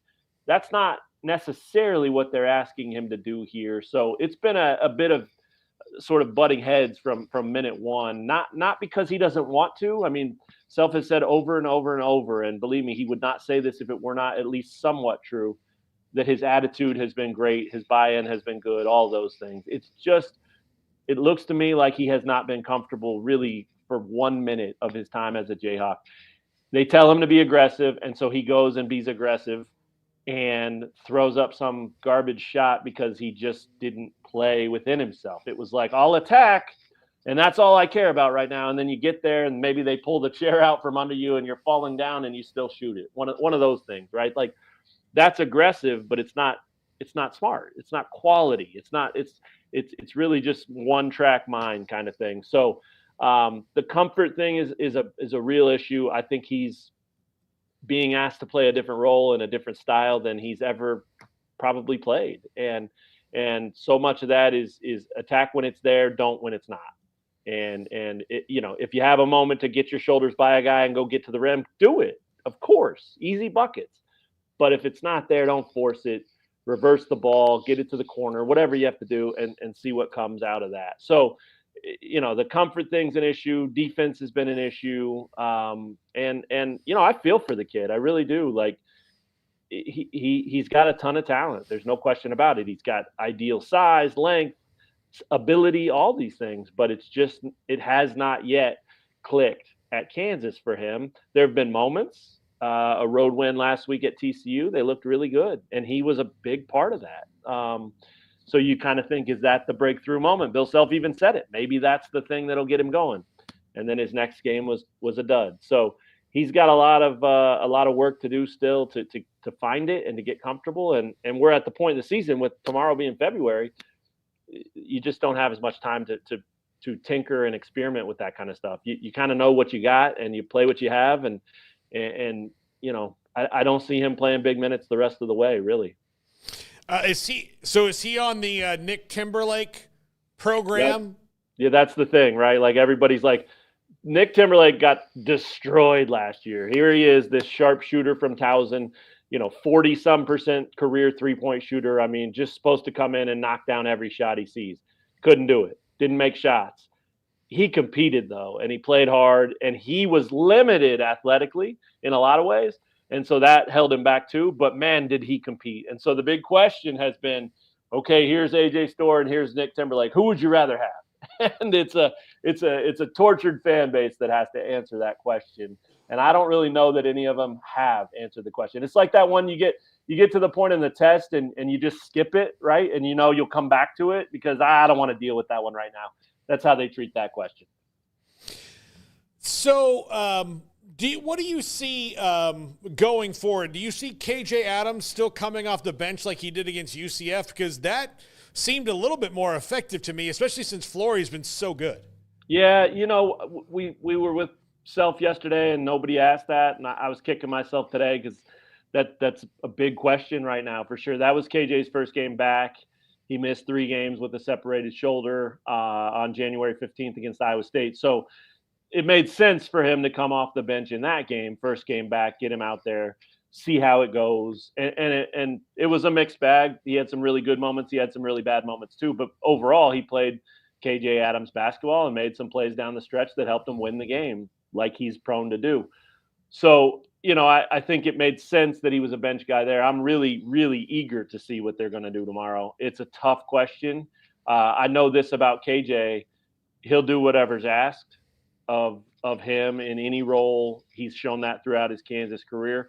I also know that as a senior in his last go-around, being a starter, being a face, being that dude, it means something to him too. And so I know that if he isn't starting, it'll sting a little bit, but he'll put that on the back burner and compete and do what he does and help the team win. So it's not a horrible dilemma for Self to be in, but it is troubling because you don't want to do that to a kid who's given you everything he's got for 4 years and just been one of your favorite kids of all time. But you do want to put your best lineup out there, and you do want to be the best version of yourself that you can be. So if I had to guess, man, I would think that Flory will still start because the thing about KJ on the bench is KJ can back up Flory or he can back up Hunter. So whichever one needs to come out, he can go in for them, and he can play both spots and he can do both things very well. He also brings a ton of energy, and this team has lacked energy at times, and that's even with him in the starting lineup. So maybe giving him that sort of sixth man role and saying, look, man, I'm going to put you in there when we need you to give us a spark. Maybe using his energy in that manner will be something that really helps this team. So Flory's been amazing. I know you asked about him a minute ago, and I kind of brushed past that. My bad there, but he's been amazing. Like so good that there, I think, is a little bit of a worry now about if he continues to be this good and continues to, ride this trajectory, might he think about leaving? I don't know the answer to that. I don't think he will. I think he's smart enough to know another year here would probably help him a lot. But they draft him. They would draft him in a hurry right now, and his ability and raw skills and just, the development that he's shown over the last month, he's a really, really good player. And so you want to capitalize on that too, and use that. And he's on a heater right now. He's a little bit on that upward trajectory. So, putting him back on the bench what do you risk there? You risk a lot, right? He may not be able to come back off the bench. So I think they'll probably leave it as it is and start Flory at least another game. And and then kind of see where that goes. But I do think that's probably the closest thing to what they want to see is Flory, and regardless, and Self's been saying this for weeks, man. Flory on the floor is part of KU's best lineup. Doesn't necessarily mean who's around him or what else is out there with him, but there's real belief that he is a part of that best lineup for this team. Yeah, he kind of the way you described it, like Yves Missi last year, right. For Baylor, where I mean he was going to start, he was going to play, but they had no idea that he was going to hit that fast. And then all of a sudden he went from a guy who they thought they were going to have for 2-3 years if they were lucky to, man, well, I guess we got to sublease your apartment now. Bingo. That's exactly the comparison, man. Yeah. And they're not quite there yet, but you want them to play well. You don't want them to play too well. Yeah. I'm sure your wife's in that boat too, right? Yeah. No. Is Dwan Harris going to play tomorrow? They hope so. Didn't talk to him today. Talked to him yesterday before practice. The hope was that he was going to practice, and if he did, as long as there were no setbacks, then I think that would obviously be a great sign. But there it's an ankle, so it's not anything he couldn't play through. I know the UCF game on Tuesday night, they were expecting him to go that morning even. He tweaked it on Monday at practice, I think, and even on Tuesday morning game day, the expectation was still, he'll be fine, he'll be ready. Because for one, he's DeJuan Harris, he's tough and he's competitive, and he's started 98 games in a row at that point. So the streak is over, and I think it was a little bit of a surprise that he wasn't able to go because he's gone through a lot throughout his career. But yeah, the Self thing, and I'm sure this is the way it is for a lot of coaches, is you got to show you can practice. If you can practice, you can play. And there's no doubt in my mind that DeJuan wants to be out there as bad as anyone, because like KJ Adams and obviously Hunter Dickinson to some degree, but especially with those two, multi-year Jayhawks like KJ and DeJuan, man, they got 5 home games left, and we're on the back half of the Big 12 schedule now, and February is tomorrow, which means March is the next month. I mean, these guys are feeling the end is coming, and you're not going to pass up any opportunities. So as long as he practiced yesterday and didn't have any setbacks, he'll play. But I do think it's probably closer to like 70-30 maybe. I don't think it's by any means a guarantee. And they're different without him. They're very, very, very different without him. That's for sure. Baylor's banged up right now and don't really know what their lineup situation is going to be. If it's likely to be about 7 guys running, do you expect to see Kansas counter that with playing maybe 9 guys tomorrow? Yes and no. I don't think he's going to force AJ Storr on the floor just to do it for a depth thing. I don't think that'll be the case. I think if he deserves to play and he plays well in his first stint, whether that's 2 minutes or 8 minutes, then he'll play him. But Shaq Moore is a guy that plays a lot of minutes. Diggy Coit, they love the way he shoots the ball. He was a late addition to this team, and they've really needed him, and they really do need him moving forward because he's a good shooter and he's tough, even though he's 5'8" or whatever he is. I mean, he's a nice piece. So I think their depth, as long as DeJuan plays and KJ's okay, their depth is certainly better than it was last year, and by far better than what Baylor's dealing with. Self told us yesterday that he talked to Scott Drew earlier in the week or over the weekend or something, and I think he said Scott told him that he's had his full team together for like 8 days, and that includes practices, right? So you guys know that, you live that, but like that's crazy. I mean, that is a whole different level of dealing with injuries. So they'll play the way Kansas plays, and Self has never been the kind of guy that overreaches in those opportunities. There've been plenty of moments where KU fans have said, gosh, this team doesn't handle the ball or they don't have any depth. Press them, and he won't do it. Or teams that, okay, you should play zone against these guys, he won't do it. So he's going to play the way he plays, and his rotation will probably be what it would be anyway. But yeah, there's no doubt that if they feel like they can take advantage of having a little bit of depth, again, provided guys like Rylan Griffin and AJ Storr and Diggy Coit are locked in and playing the way they need to play, then yeah, I think he'll rotate it through. Because going back to the very beginning of this season, one of the things he talked about is taking guys like DeJuan Harris and KJ Adams and Hunter Dickinson and not having to play them 35, 38 minutes a game, like keeping those numbers a little bit more toward 30 or even high 20s, just because of the ability to keep everybody fresh and everybody's production is much higher when they have fresh legs and all of that stuff. And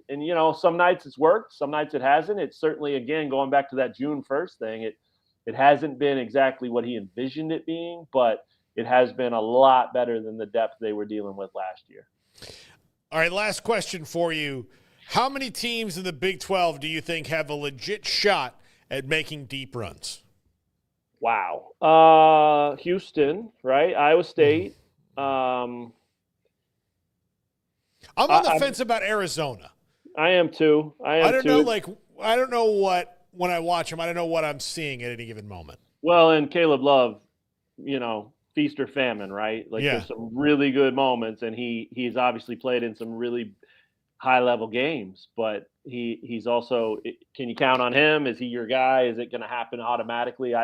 So I don't know that I would throw Arizona in there. I don't know that I would throw Kansas in there. I certainly think they have potential to do it, but man, it's got to come together. And look, like one of the things for your wife and for KU fans across the board, if DeJuan Harris makes one of those free throws or they inbound the ball the right way, they beat Houston.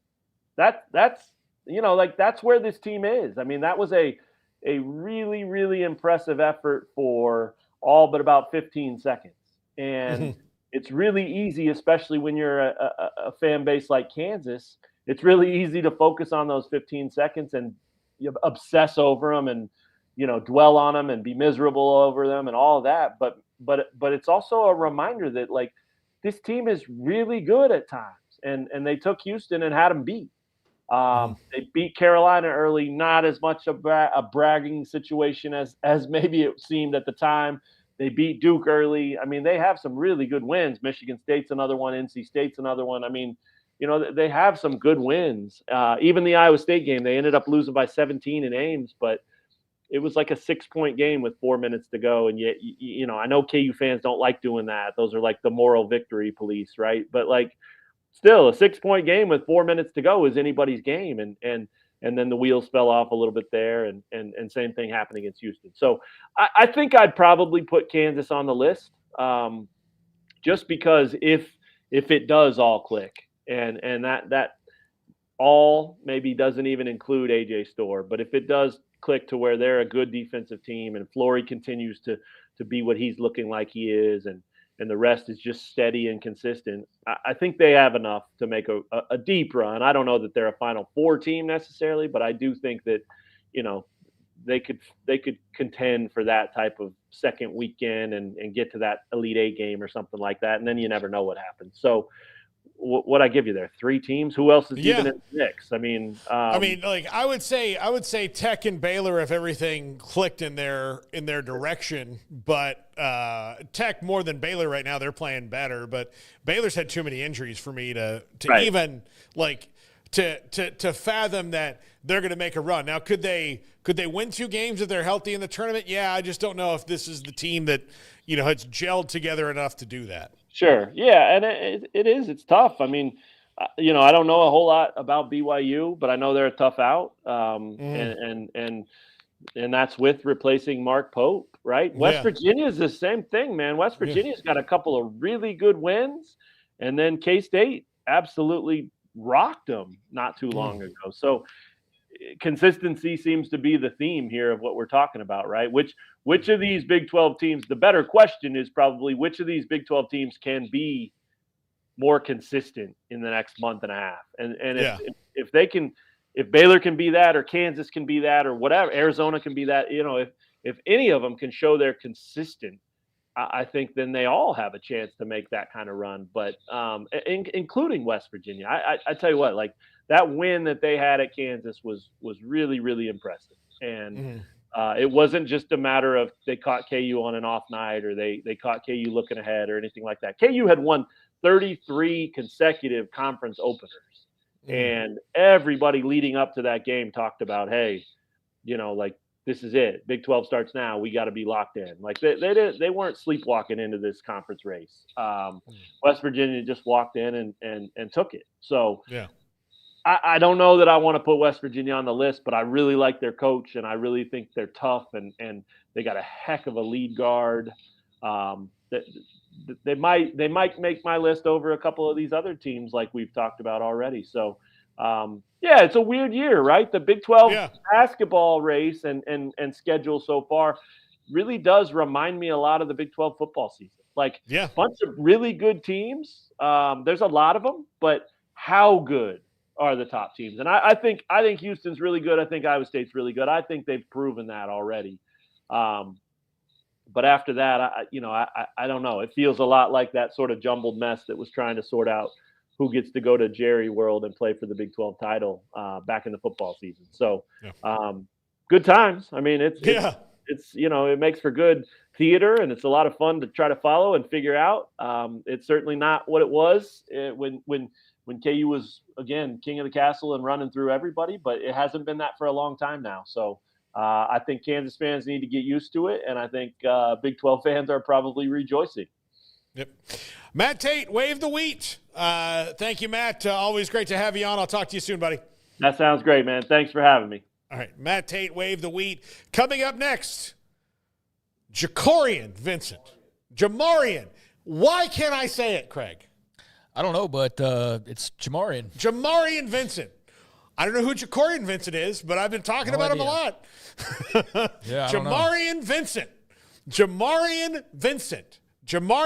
Andrew gets to slap me every time I say it wrong. Jamarian Vincent. Jamarian Vincent with Smokey. Next, this is 365 Sports. If you want quality and personalized service for all your air conditioning and heating needs, call Tradesman Services. They're a family-owned and operated company that has served Texans for over 30 years. Tradesman offers maintenance plans starting at just $12 per month and a free service call for all new customers. They're also experts in geothermal design, installation, and service. Visit them online at coolingwaco.com.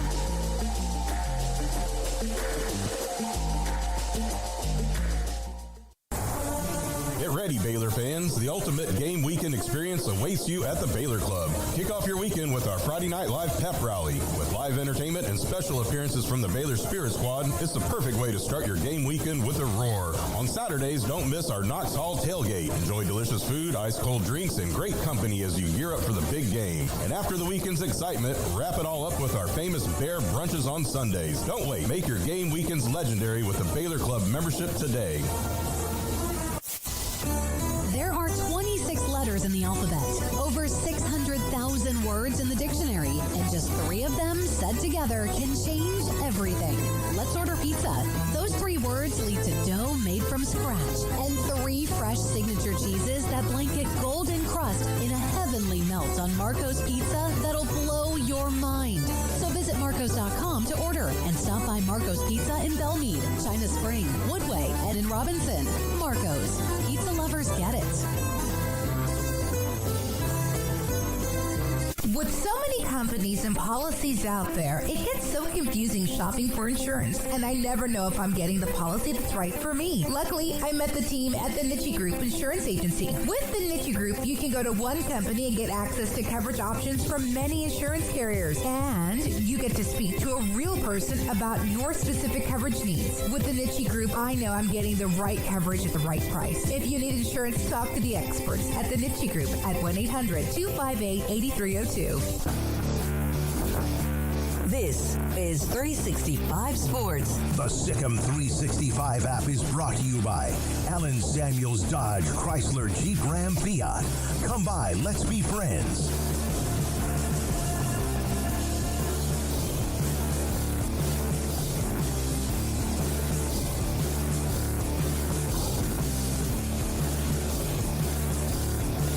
Conley football coach Terry Garrick with me, David Smoak, 365 Sports. The cadets with players that feed college football, and one of them, Jamarian Vincent, senior next year, unbelievable athlete, does everything. And Terry, he has committed to Baylor, and Baylor has made a huge impact this week with their future with college prospects. Your thoughts about Jam, his commitment to Baylor, and kind of how the process went? We've been fortunate here at Conley to have some guys go play some college ball, and I think this has probably been the smoothest process out of all of them. You know, Jam's seen it happen before. He hasn't let anything get to his head and get, too big-headed on it. He's kind of handled it. He's handled it really, really very maturely for a young man his age, only being a junior. I think Baylor's doing a good job. They took a kid from at home, and I think it's about time they took a couple of them, and we're happy to be able to go watch these kids and be close to us. They got a great young man in Jamarian Vincent. There's no doubt. And me and him, when we talked about this through the process, I always told him, you go be you. Don't be somebody else. That came into his plans on choosing Baylor. Number one, it's close to home. Family can come see him. Made a great relationship with Coach Gonzalez and Coach Pallage that are on their staff. And not only that, he's loved them since he was a little kid, basically. And so for him, it's home. And so we're just proud of him. We're here to support him. More than anything, I'm just glad that he feels comfortable with what he's doing. I have the website, Smoky.com, and I do an all Central Texas football team. And there are, you know this, there are tons of really fantastic and special players. But you kind of told me that he was your go-to guy. And it doesn't mean like when you just need a big play, but he was your go-to guy, a coach on the field, competes every single down. You had to basically tell him to come off the field. You called him a true warrior. Mr. Reliable. Like you said, players at Conley that have moved on to the next level. What about how you've seen him progress to the player he is today? All these young men are different. Everybody's got a little different look on how they look at athletics. Jam is one of those young men, when you coach him on something, he takes it. He tries to carry it to the field. If he gets in trouble for something or you have to get on to him, not one time do you see him pout. His body language doesn't change. If it does anything, it picks him up. And he's one of those guys. He's our leader. He would get things fixed on the field. He would talk to the other players. He'd say, hey, man, come on, we got to do it like this. Coach Garrett told us we got to do it like this. We got to get this done. And so you don't always have those players. And what's crazy about it, these teenagers sometimes don't want to correct their teammate who might be their best friend. Jam hasn't had a problem with that. On the field, he's going to do it the way it's supposed to be done and still be friends off the field. He's just a great young man, great leader. And we've used Jam for wide receiver, slot receiver, quarterback, throwing, running, safety, corner, return guy. He's done it all for us. And we're just happy he's a Conley cadet, and we're proud of him. Terry, thank you very much, and great to hear all that perspective of what you think about Jamarian Vincent committed to Baylor. And so Jamarian now joins me, David Smoak, on 365 Sports. And obviously the name Jam, it makes sense because that's part of your first three letters of your first name. Hey, Jamarian, how you doing, young man? Good?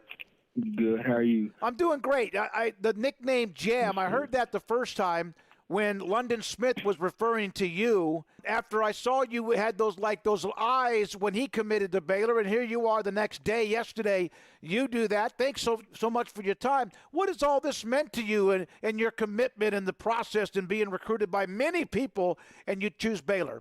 I feel great about the process. I think every coach that seen something in me that gave me an offer, and I feel great on my decision with Baylor because they're good with family. They're good with me as a player, and what they're building is great. You have loved Baylor since you were a kid. Obviously, it's the university right there in your backyard. And when you were growing up, man, they were having a great success. Not always early, but they had a great run. Is that just why? Was that kind of the excitement of Baylor football that led you to like them, or is it because they're right there in your backyard? Yes, sir. That's what caused me to like them.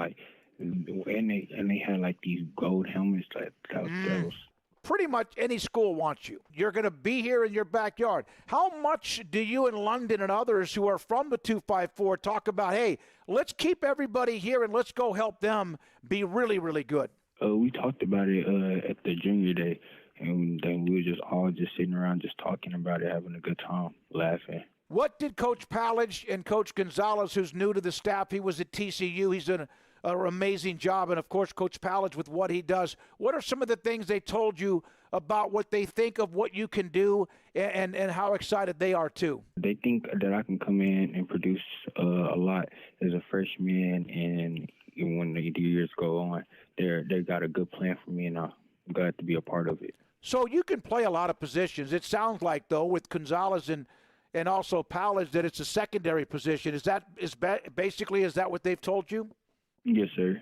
Jamarian, how did you manage doing so much for the team and helping them win, and how difficult or kind of dealing with that and playing different positions, whatever they needed from you?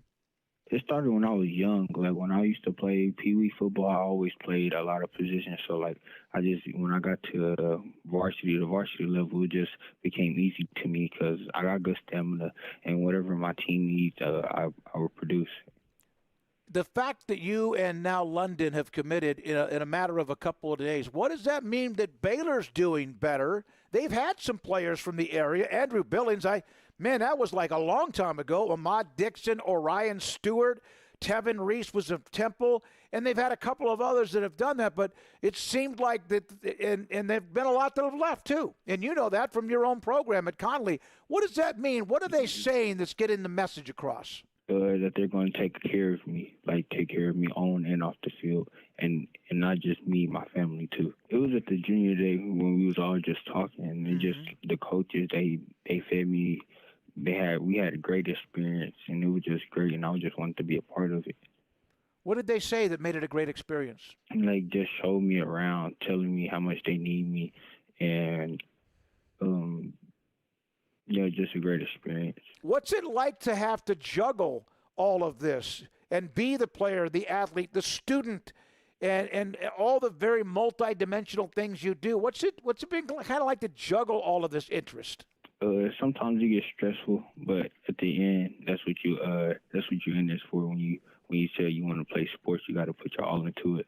So I just put my all into every sport that I play. What's it like to be wanted, to be your age and have so many people that want you to help them be better at what they do?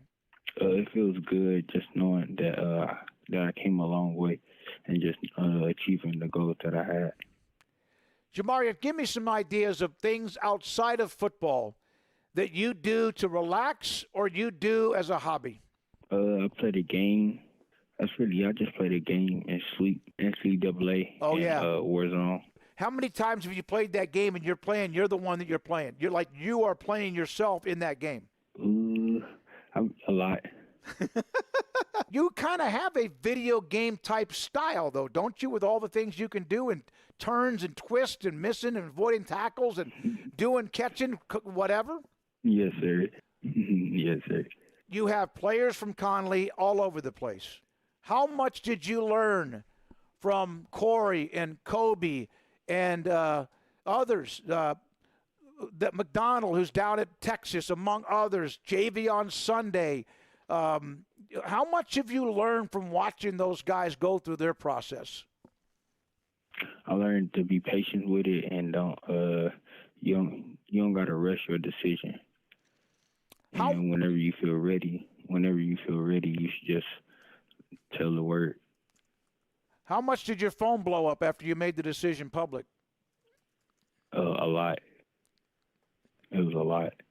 Probably like 5 dozen. It was a lot. That's a lot, right? Is that the most you've ever had at one time? Or besides coaches probably blowing up your phone? Yes, sir. That was a lot. Did you hear from Jelani? Yes, sir. He said congratulations. That's awesome. That is be awesome. Great. Man, he played well. He played a lot for UT this year. Who is the person that has inspired you the most to be who you are? My mother. Give me some examples. Give me obviously mothers love their children, their sons, daughters, whatever, but a little bit about how she has inspired you. She inspired me when it's tough, when things get hard. You don't got to quit. Just keep going, because at some point it's going to end up in your favor. Quintravian Weisner had a heck of a year at Texas. I keep mentioning guys from Conley. You saw him when you were younger. He was spectacular. And there's another guy that's playing college football somewhere too. What is, now that you've made the decision, you have basketball, I mentioned that. Now that you've made the decision, do you feel like you can at least in some ways take a breath and enjoy everything? Yes, sir, I can. On the weekends, this game, I'm finna enjoy it and should come out in a W tonight. What's everyone said today at school? I've been trying to go to my classes early. You've made this commitment, and it's Baylor. And they're trying to build something. They had a really good run at the end of last year. How much did you notice how they started poorly and then got on a run? Did you even pay attention to that and the momentum that they seem to have built up? Yes, sir, I did. I think they had won 8 straight games. So that was great. Ended up with a 6-game winning streak, lost the bowl game, but they seem to have a tremendous amount of momentum. Jamarian, thanks for your time. Jam, thanks for your time. Congratulations on your decision. A smile on your face, I can almost see it. Thanks to Coach Garrick, too. You have a great weekend. Good luck tonight with your game. Thank you, you too. Jamarian Vincent with us, Baylor commit, Connolly High School, 365 Sports. In Texas, there's pea-size hail and baseball-size hail. Guess which one hit our house? We didn't even know where to begin, but we called our Texas Farm Bureau insurance agent, and he was so reassuring. He knew exactly what to do to get our house back into shape and our lives back to normal. Now, we're even more thankful for the roof over our heads. Stop by and see our agents at one of our 3 McLennan County locations. Coverage and discounts are subject to qualifications and policy terms and may vary by situation. At Ideal MRI, we feel blessed to be part of the Waco community. We're a small family business here in Central Texas. At times like this, the cost of healthcare has never been more important. And unfortunately, significant illnesses and injuries still occur. And that's why Ideal MRI is open and here to serve you through this difficult time. So if you need an MRI, ask your doctor about Ideal MRI. You can schedule online in minutes at idealmri.com or call 833-IDEAL-MRI.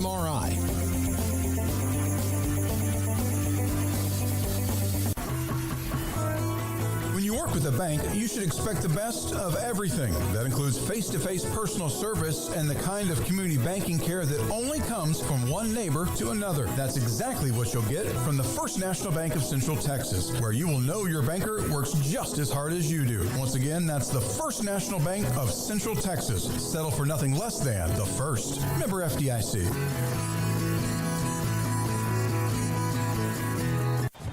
Baylor alumni are more than 160,000 strong. When we all join hands to support our university, we don't just move the needle, we move mountains. Working together, we create life-changing opportunities for students on the field, in the classroom, in the laboratory, and in life for generations to come. So get connected, get involved. Learn how at baylor.edu/alumni.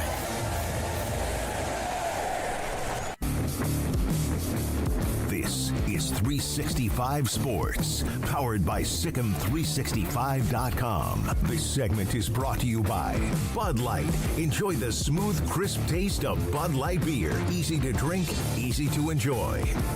Josh Neighbors, College Countdown with us here on 365 Sports. And Josh, we're going to talk about football first, but we are going to talk about bouncy bounce ball because it's almost time for football to be away with the Super Bowl coming next week. So we need to talk a little basketball and especially the SEC, like being this great basketball conference this year. I'm curious your thoughts on comparing it to the Big 12 and ACC as well. But first off, football season's done.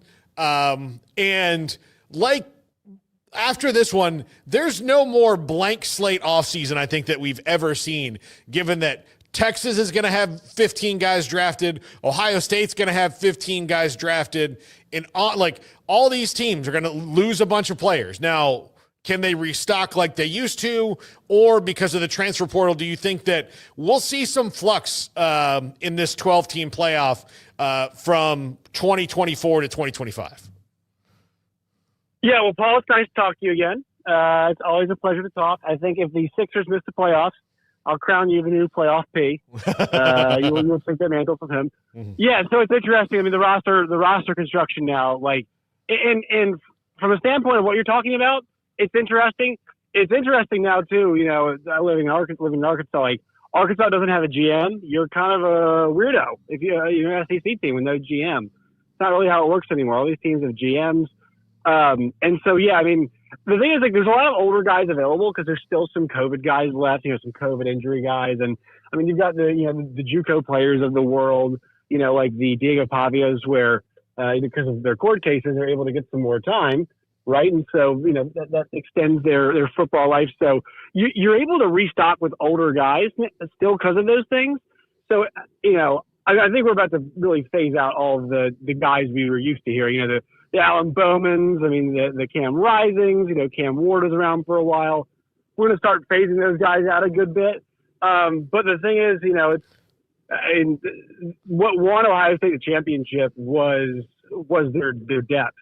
Right. I mean, as good as the star players were, they had to have the guys up front, you know, when everything kind of went sideways for them to kick people around at different positions and still hold up front. And that allowed Will Howard to be awesome. It allowed the running back tandem of Quinshon Judkins and Travion Henderson to be awesome. And it allowed, obviously, Carnell Tate, Emeka Ibuka, and then Jeremiah Smith to be awesome as well. So that building of depth is the big thing. And there's a lot of older guys, you know, out there. I mean, for Ohio State, I think the only underclassmen that started on Ohio, I think the two underclassmen that started were Jeremiah Smith, and I want to say Caleb Downs, I think were the two that started for them. So at least to start the year, it's pretty staggering.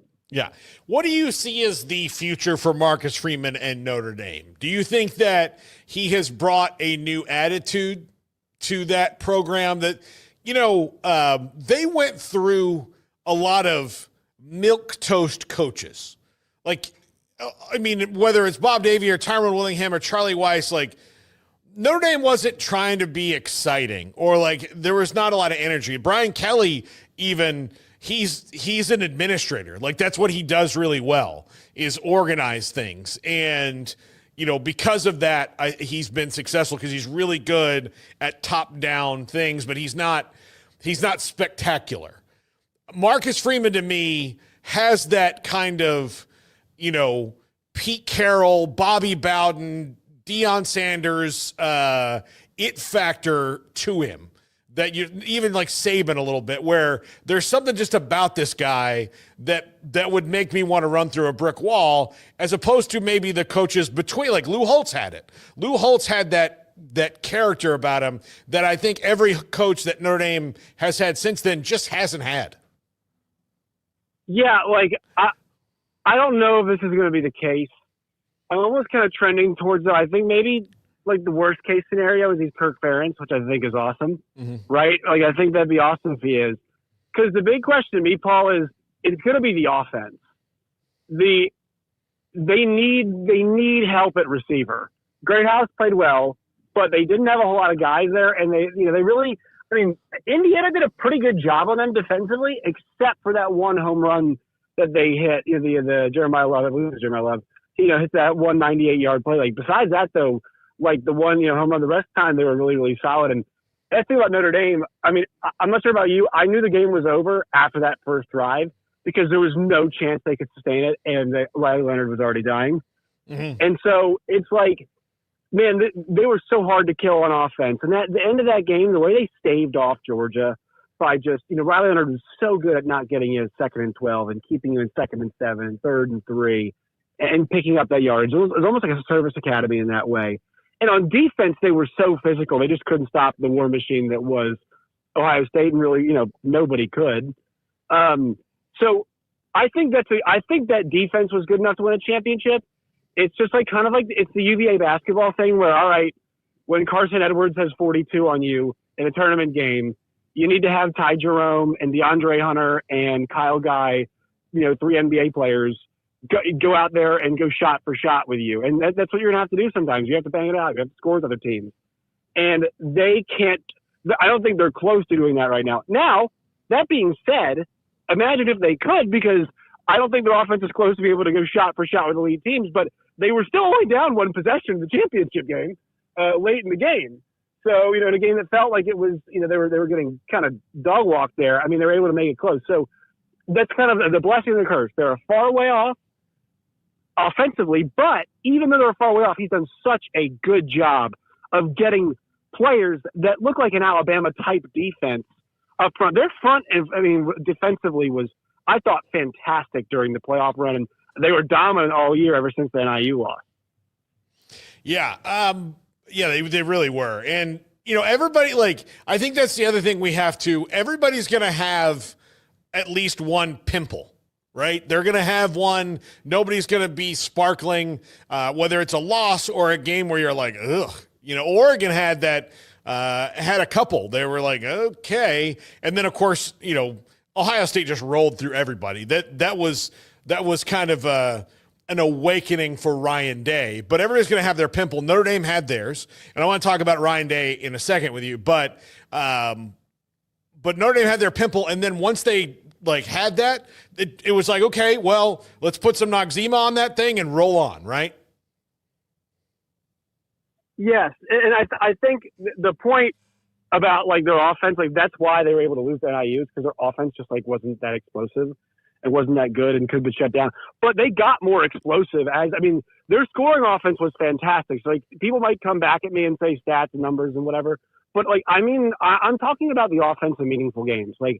They were not all killer, no filler against Indiana. It was kind of they were big, but their defense is the reason why they won that game. The Georgia game, the defense is why they won that game. Right. That was pretty clear. And then, you go to the the Penn State game. Guy slips and falls, allows Greathouse to go there to the house. The terrible mistake from Drew Aller, their offense was good enough and they were really good in the end of that game, but it wasn't like it was a sustained effort from their offense. And they were really quiet in that first half too. So I think, that's the thing about it is if your offense is that bad, it's going to put you in vulnerable spots against teams that it maybe shouldn't. And so I'm wondering how much better because Notre Dame's never had a problem getting offensive linemen. I think it's just mostly they need to figure out how can they get a version of Riley Leonard where it's okay, this guy could also, really be an NFL type player and they can put some NFL type receivers around him. Because that's the thing about Will Howard. Will Howard's an NFL quarterback. He's not just a trigger man. He's a trigger man for Ohio State, but he's really, really good. Yeah, he I don't know, he could be. I see him as someone who's going to be in the, maybe I guess Cooper Rush, at worst, where he can start. Why couldn't he be Brock Purdy though? Oh, he could absolutely. I'm just saying Cooper Rush at worst, Brock Purdy at best, right? Which is a nice little. That's a nice little. I think better than that. If you mean prime Purdy, yes, but I think he could be a better quarterback than Brock Purdy's overall body of work. I've always been a big believer that once he figured it out at K-State, it was I always felt like they kept putting Adrian Martinez in there. It was man, you got the guy, just let him play. And so I think he showed that to us in the playoffs. Yeah, absolutely. Okay, Ryan Day was in a weird spot because if he had lost it, he had this little, very loud pocket of people who couldn't stand him because he hadn't beaten Michigan. And that segment threatened to grow if Tennessee came into their stadium and beat them. It was a contained outbreak at the time. Well, I know that he didn't completely eradicate it, but from the Michigan game to that Tennessee game, a light came on somehow. And, I don't know if he became a better coach or if he just said, screw it. And I'm not going to coach tight in these playoffs, but something changed there because they look totally different. Yeah. The big thing to me was, they stopped trying to make a point. The point, the issue about the Michigan game, it's so infuriating, is that they wanted to make the point that they were tougher than Michigan. Michigan was an average team, but the one strength of their team where they had elite players, more than one, it felt like, was the interior of the defensive line. And so Ryan Day is let's make a point and run it. And then guess what? They just nuked everybody in the playoffs by being we've got more better players than you. Mm-hmm. We're going to use the number of really good players. You can't cover everybody. Think about that game against Texas. The Texas game, you see, Jeremiah Smith limited, right? But it's because they've got Emeka Egbuka, because they've got Carnell Tate, they're able to do it. So Ryan Day, he did a good job of talent acquisition. Say what you want about the roster, but like, he still got to go and get the guys. They give him the resources. He went and got the guys, and the performance matched the quality of player. I mean, I know it took him a while, but hey, like I had a difficult time even after the Michigan loss picking against Ohio State in the playoff, just because we knew how good their roster was. And it's just hard to see a team, beat them. I mean, their two losses were so tight, and one of them really was Ohio State beat themselves against Michigan. So I'm a Ryan Day guy. I'll tell you this: like I do like Ryan Day. I think he takes a lot of crap, and I thought Kirk Herbstreit had a rough month in the playoff generally.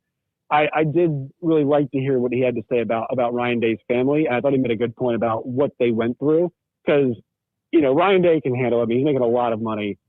For the kids at school and like the wife and whatnot, that they'd go through probably what they endured, that's not fun. And look, like they should have won the championship. They did, but Ryan Day still had to coach them and get them there. And I think the fact that they improved from their losses, that shows growth. And that's the kind of coach that you want. Yeah, absolutely. I not everybody's likable, and he's certainly, not warm and fuzzy. I like him. I like him more than like James Franklin. Oh, I mean, like if you're putting it on the James Franklin Dabo scale, like he's probably above those two guys. But right, that's a really that's not a big mountain to climb, because James Franklin thinks he's really awesome and hasn't proven it yet. Dabo knows he's awesome and has become insufferable. Dabo was awesome. I don't think he is anymore. Yeah, we'll see. I see your point again. Well, and we'll also see with this. Like, does his little party, like, hey, you should take a hit of the transfer portal. What does that turn into? I'm very curious, because that's where he is right now with the portal, which is pretty much where he needs to be. But it's like, all right, hey, you ever tried portal before? And he's like, yeah, I don't know if I do portal. And then everybody's like, everybody's doing portal. And then he's like, okay, give me a little hit of portal, And so we'll see. And I watch them just run their way. I think they got the pass rusher from Purdue, I think. And then I don't know what else. They get a receiver maybe. It's like, if they have a 12-sack transfer and then a guy who's a 1,000-yard receiver, it's like, it's gonna be like everybody's gonna give him some credit, but it's like also, dude, like you could have been doing this before. Mm-hmm. Like that's what my thought about this is, like you could have been doing this before. So Dabo, don't love him, but at least he's at the party now. Yeah, absolutely. All right, let's one last football question for you, Josh. What Big 12 team are you picking last for next year? And after you tell me yours, I'll tell you mine. There's just like no difference between last and like seventh. I mean, it's just, it's kind of like how did the ball bounce? A last place next year. I'm still going to go with one of the new teams. I'm going to go with, great question. I'm going to go with UCF. Maybe BYU. I don't know. Like, is BYU going to be any good next year? I think so. I mean, I think they're bringing back a lot. I think that. But like, they weren't like particularly explosive this year, and like they had a lot of turnover luck. I don't know. But I've got no idea. Who are you picking? Help me out here. Oh, and you're going to disagree with me. That's why I wanted to tell you this. You think Colorado? No, you gonna do Colorado? No, I don't think they'll fall off that much. I mean, I think they'll be down because there's no Travis Hunter and Shadur for sure. But I think they've got wheels in motion to at least keep going and winning the majority of the games that they play. Whether that's just 8-4 or 7-5. Yeah, I don't know, but I think that. Who is it? It's Oklahoma State. I don't like anything that they've done. Gundy's under the gun for the first time in his career. That whole situation wasn't good, and it's not something that is sustainable when you have ultimatums like thrown back and forth. So I think it's going to be them, because I don't know. Like, none of the quarterbacks you're going to have on the roster have played significant time at all. And I don't know, like Gundy's been a good quarterback coach. He's got new coordinators. I mean, all these things. And maybe those coordinators like Meacham coming back, that's probably better. Todd Grantham, I don't know if he's the it guy anymore. Dude, like he was. I can't believe we're still doing the Todd Grantham thing. Yeah. Like, I mean, this guy has coached a bunch of really average defenses for a long time, and talk about failing upwards. Like Todd Grantham must be like the nicest guy in the world because Dan Mullen kept hiring him. Did Kirby ever hire him? I don't know. Yeah, no, he was there. Yeah, it was at Georgia. It's like, why are we doing the Todd Grantham thing? I don't know why. Louisville's defense, I think we might have been with Petrino, were like aggressively average. I don't know why we're doing the Todd Grantham thing. But the thing is, last time I said the same exact thing you were saying, Paul, and I think that was the 10-win season. But they've screwed up the quarterback thing ever since they sent Spencer Sanders away. So that's kind of their issue. Like, can they rectify that? It's just like it's too important for them to keep tossing Alan Bowman out there and then Garrett Rangel getting hurt. So I don't think it's a bad pick, but like, man, he's just always he can't be. It's like he's a cockroach. He can't be killed. You know what I mean? It's hard to kill Mike Gundy. So wouldn't be shocked by a rebound, but also, what tells me they're going to be a lot better this year? Yeah, I don't know. I mean, no Ollie Gordon, no Brennan Presley, no Stribling, no. I mean, like all the. Can they block anybody? I think Ollie Gordon's like yards before contact last year was like 0.8. You know, it was like, I mean, they were so transparent about what they were trying to do and had no other plan B, and their quarterback wasn't good to help them make a plan B. So they have to reinvent themselves. Yeah, they absolutely do. Okay, Josh, the SEC is the best basketball conference this year. The SEC, a basketball conference. Yeah, which I've said this a couple of times on the show, and I think you'll know this because you live in that part of the country. But there is, and you're a Mizzou guy, but you know that like basketball school in the SEC used to be an insult. Like that used to be like, oh, you're a basketball school. And the only one who didn't take it as an insult was Kentucky because they're like, yeah, we know. Like that's our whole personality. So yeah, don't worry about it. It's not anywhere else. Like any other conference, you say basketball school, and they're like, oh yeah. In the SEC, it used to be just the dirtiest little thing you could say because it means that you were impotent in football and you only cared about basketball. Now, Greg Sankey's taking some of that money and they're clearly pushing it towards the round ball. This is a special season they're having, isn't it? Yeah, well, the thing is, like, when I was at Missouri, like, the level of coach then compared to now is just so much higher. Like, I think like Chris Jans. I mean, Chris Jans and Chris Beard are the coaches in Mississippi. Like, what in the world? I mean, that is such a high level. And, you know, you look at Mike White, who was a decent coach at Florida. Todd Golden's been fantastic. You know, you look at Rick Barnes, a Hall of Famer. John Calipari can't, be any of these guys anymore. I mean, Dennis Gates has been to a tournament, lost every game, and now they're a top 20 team once again. Like, the level of coaching to me is the big difference. Even Mark Pope comes over and kind of reshaped Kentucky in a bit of a way, but has them still humming. Nate Oates, I mean, don't forget Nate Oates at Alabama. Like, my God, they just I'm worried about them in the tournament. I worry about that style of play in the tournament, but, like, unbelievable. And then, obviously, I mean, the fact that Alabama and Mississippi have Bruce Pearl, Nate Oates, Chris Jans, and Chris Beard as the coaches. Like, what happened to the conference I love where, Andy Kennedy at Ole Miss would win, like, 12 games every year, and he get an extension of winning 18 and going to the NIT. That's the SEC I miss. Now it's just all killer, no filler every single night. Yeah, it's ridiculous. What do you think of the Big 12 comparatively to them this year? Yeah, I think the Big 12 is just the number of additions that they've made. It's hard to it's hard for the Big 12 to it doesn't have the shape quite yet that the SEC has. And I think that'll come with a Utah coming along. UCF's not bad, but they can still come along a bit more. But all these schools that kind of just come along a bit more. They just added, obviously, Arizona. Arizona cannot have Caleb Love as their best player. They just can't keep doing this. I don't know why they keep doing it. It makes no sense to me. KU is still trying to find that momentum. I think Zeke Mayo might be that dude. But, I've had the same problem with DeJuan Harris forever. He doesn't shoot enough. Baylor's been really inconsistent this year. I like Texas Tech a lot. And then Houston's kind of getting that midseason hammer thing where, if you're tired at all, they make you look terrible. So they've got the mix this year. But and Iowa State's great too. But it's just not as deep as the SEC. Now, we'll see the tournament. We'll see what happens in the tournament. But right now, it doesn't appear to be as deep. Yeah. Joe Lunardi, by the way, has 13 SEC teams and 8 Big 12 teams, 9 Big 10 teams in the tournament, only 5 in the ACC, which that was the basketball conference. And now, that's all I can say. ACC, formerly a basketball league. Yeah. Yeah. Not sure they are now. No. And then here's the thing. The part of the reason that they're in the trouble they're in, as far as behind and having people jump out, is that the football schools got mad that when they're like, hey, we should double down on football, they're like, yeah, that's your thing. Right.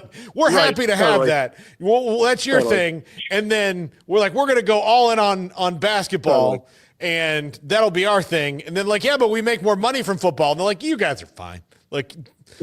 Yeah. What's coming around the corner that's going to be who's going to pay $100 million per team for football? That's silly. Yeah. You think Purdue's getting $100 million? No. Yeah, come on. Darn near.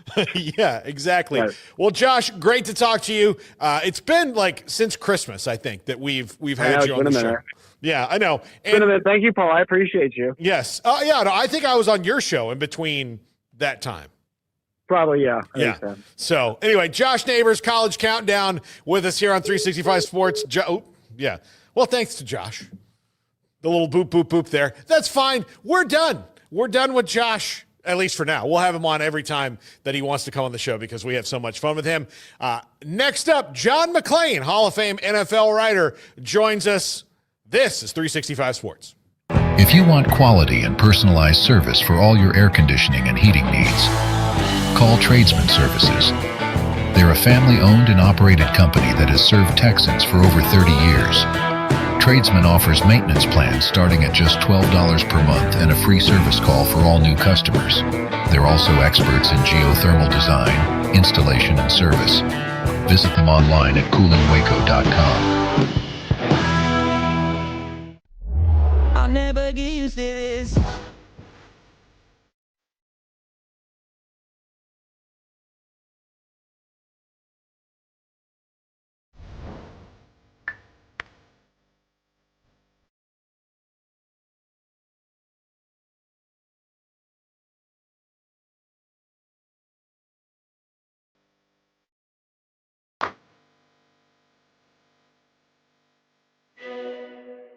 It's the Start Something New sales event at Allen Samuels in Waco. Get the new 2025 Jeep Compass for just $25,995, or the 2025 Dodge Hornet GT for only $28,995. Save 20% on the 2024 Jeep Gladiators for 2.9% for 72 months. And the Jeep Wagoneer Series 2 gets $11,000 in discounts plus 3.9% for 72 months. Only at Allen Samuels in Waco.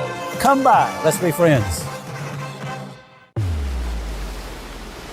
What's up? We outside. Having fun doing what I want, cause you know the sun beating down kinda like a drum.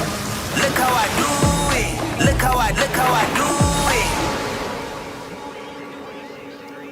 Another beautiful day out there, folks, so get out there, but don't forget your sunscreen, UV I just wanna have a good time. It's all on me, pleasure's mine. The weatherman said it's the right time, so we gon' get it jumping till the night time. We gon' get it. We gon' get it. We gon' get it. We gon' get it. We outside. Yeah, I might just take a dive with it, feel alive with it, ride with it, cause I'm fly with it. Loud with the trouble, loud with the bass. No clouds in the way, smile on my face. Look how I do it. Look at me, look at me, look at me splash. Look at me, look at me, look at me splash. Look at me, look at me, look at me splash. Look at me, look at me splash.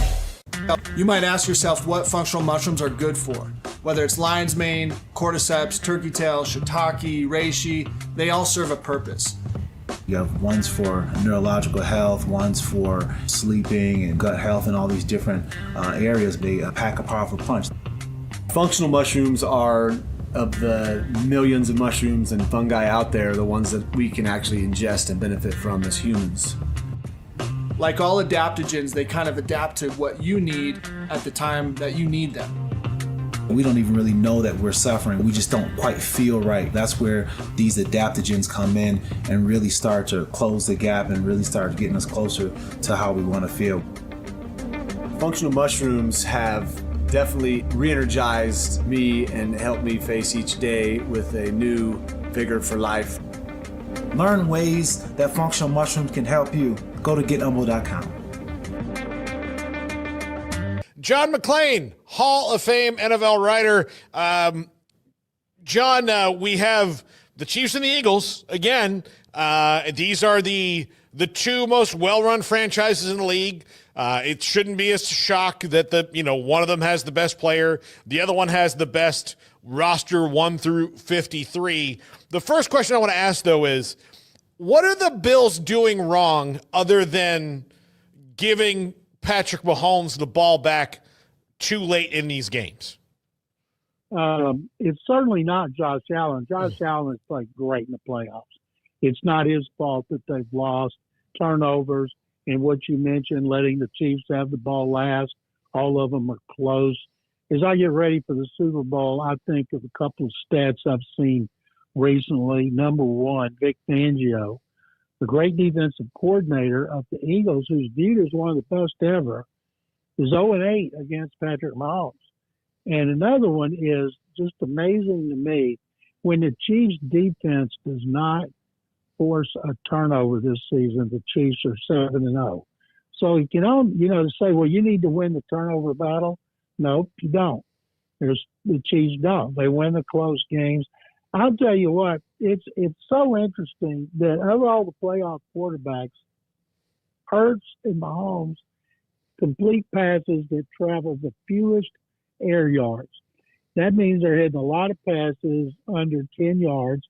They don't have breakaway receivers. Everybody thinks that Xavier Worthy is so fast, he's a big play receiver. No, he's not yet. In the two games that the Texans played against the Chiefs this year at Arrowhead, including the playoffs, they lost by 8 and 9. No wideout averaged 10 yards a catch. And Travis Kelce did. So I think it's very interesting. You don't see a lot of 3rd and 10 plus. And Mahomes is brilliant at completing those 3rd and 4, 5, 6, 7, 8, 9 yard passes that help them get first downs. They're the best first down team in the NFL. Eagles are the 2nd best rushing team in the NFL. I think Kansas City's defense is good enough to contain Saquon Barkley. And the thing that gets me the most about the Chiefs defense, Paul, is Jim Spagnuolo, when the situation is its most crucial in a game, he always seems to dial up a blitz or a coverage that the opposing team is not ready for to make big plays. And Spagnuolo is, if I thought of assistant coaches deserving to go to the Pro Football Hall of Fame, and eventually one will, he's right up there with Wade Phillips and a couple other guys. So I think it'll be close again, and I think it'll be a fun game. And if the Eagles can keep Mahomes down on 3rd down, the Eagles got a chance to pull an upset. On Spagnuolo, I mean, he had his run as a head coach, and it didn't work out. But since then, he's done all of this, essentially running half of the Chiefs, and Andy Reid doesn't really have to worry about it. All he has to do is, kind of just check on him and say, okay, well, what's our deal? And that's it. Why does he not want to be a head coach again? Because there were several openings, New Orleans, chief among them, I thought he would have been good for. But does he not want it? I think he'd like to have another head coaching job. There's a lot of head coaches who've done well on the second try. Bill Belichick being the most prominent after going to the playoffs one time, winning one playoff game in 5 years with the Browns.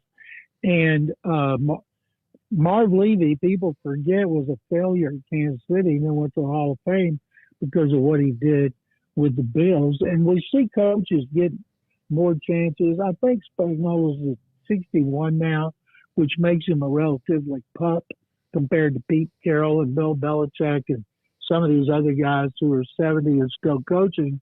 But he just never gets an interview, never is considered. And I think because he's so good at what he does, people just think he's not interested. But they could try, but they just don't try with him. And Andy Reid loves that. Yeah, I mean, Dallas would have been a nice little And I'll ask you about Brian Schottenheimer in a second, but you did just mention Pete Carroll announced this week. He's going to be 74 when the season starts, but is he kind of out to prove something? I mean, this is a ground up rebuild at the Raiders. So this isn't I'm going to come in here and try to win one more because they're a couple pieces away. They're a lot of pieces away in Las Vegas. If you think about it, Paul, how many years would a fan base like to get out of a head coach? Would the Cowboys fans be happy with 5 years with Brian Schottenheimer? If they get it, it means he did well. And in this day and age, you don't see many guys get more than 5 years. Most of them get 3 or 4. And especially when it's a turnaround, I think Pete Carroll, he has always had boundless energy. He takes great care of himself. He looks good. He's got all his hair. He runs up and down the sideline. And if you looked at Pete and you watched him, you'd think maybe instead of being 73, he'd be 63. I know it's 73. I'd love to be like Pete. And I think that was a good hire.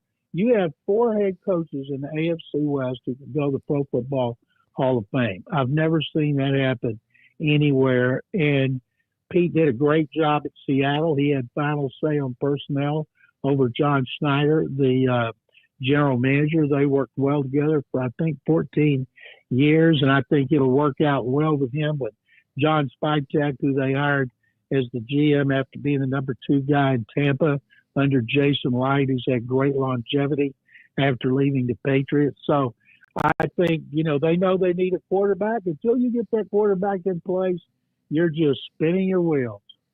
Yeah, and they're drafting 8th, so who knows if they'll even get a chance to get one high this year. John, Brian Schottenheimer was announced on Friday night in a news dump by the Cowboys. Then they had a very amazing press conference where, and I say amazing I don't know how it could have gone worse for the Jones family. What are your thoughts on that in the way that, they don't seem to believe that they're in a drought? Paul, my reaction was the same as everybody else. Everybody's like, what the bleep are they doing? Schottenheimer didn't have one interview with another team. They didn't interview Mike Vrabel or Ben Johnson or Aaron Glenn or Pete Carroll. They talked to Pete. All that Dion stuff was BS, media-driven. And Jerry likes familiarity. And Schottenheimer may turn out to be better than Tom Landry and Jimmy Johnson, but right now it raised eyebrows across the league, and people are wondering, since Brian Schottenheimer was there under Mike McCarthy and Mike called plays, why didn't they just keep Mike instead of elevate Schottenheimer?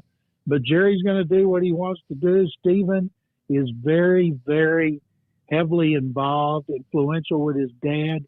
And Will McClay, who just signed a long-term contract as the personnel director, who's very valuable. I'm guessing that Will has learned through the years to know how Jerry and Stephen operate. And by God, if they want to hire Brian Schottenheimer, he was probably right there with them. Will McClay, I think, is the last line of defense between this team being 5-12 every year. Well, McClay is highly regarded, and he's had a couple of interviews to be a general manager, but I'm told they pay him better than some general managers make because he is so valuable to them. And when everybody's healthy over the last 2 or 3 years, Cowboys have gotten a lot of talent, and they don't get to pick high in the first round, and they make a lot of mistakes. But the ones they don't make, he's heavily involved in. And you're right. I think if it wasn't for Will McClay, they might be not finishing 5-12, but being in contention for the first pick in the draft. Yeah. Speaking of the first pick in the draft, John, the Titans have that. Do you think it's written in stone that they'll take one of the quarterbacks, or do you think that it could be Travis Hunter, Abdul Carter, someone like that? I believe that they'll take a quarterback. Abdul Carter, the pass rusher, he's not a generational player. Travis Hunter as a receiver, not a generational player, or a cornerback. Not a generational player. He's a generational athlete because he did both so well at Colorado. And when you have such a desperate need, and you go through the scouting process, which really has just begun. As time goes on and we get closer to the draft, the less and less attention do they pay to what they did in college. So you have the combine coming up after the Senior Bowl, and then you have the combine, pro days, private workouts, and you fall in love with these guys. So I'm confident the Titans will take a quarterback, because until they get that spot filled, Will Levis hadn't done anything in 2 years, and until they get that spot filled, they're not going anywhere. You might win 7 or 8 games, then that puts you in the middle of the pack. You still need a quarterback. John, I know that you have retired from going to Super Bowls, but I wonder if, because you are a Hall of Fame voter, do you miss that Saturday morning, or that the door knocking, like that whole thing, and being there at they had the brunch on Sunday morning? Is that one of the things you do miss? Well, that process ended a few years ago, Paul, because when they put it on the NFL Network, we meet, or we have a Zoom call to get everything done before people go to the Super Bowl. I do not miss getting up at 5:30 in the morning on Saturday, the day before the Super Bowl, especially when I was young, and I spent a lot of time staying out late on Fridays and going in there and meeting for 10 hours.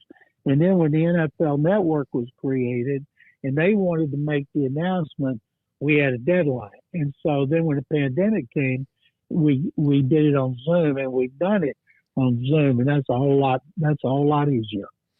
Well, John, we always miss seeing you, but I'm glad that you don't have to fight the crowds in the airport and the stuff. I love the Radio Row part of it. You and I talked before the call, and I if I get an opportunity to go to the game, I certainly would, but I don't. When people are like, oh, you don't get to go to the game, that's a bummer, and I'm like, only kind of, because leaving at 10 o'clock in the morning for a game that kicks off at 6 o'clock at night is not my favorite thing to do.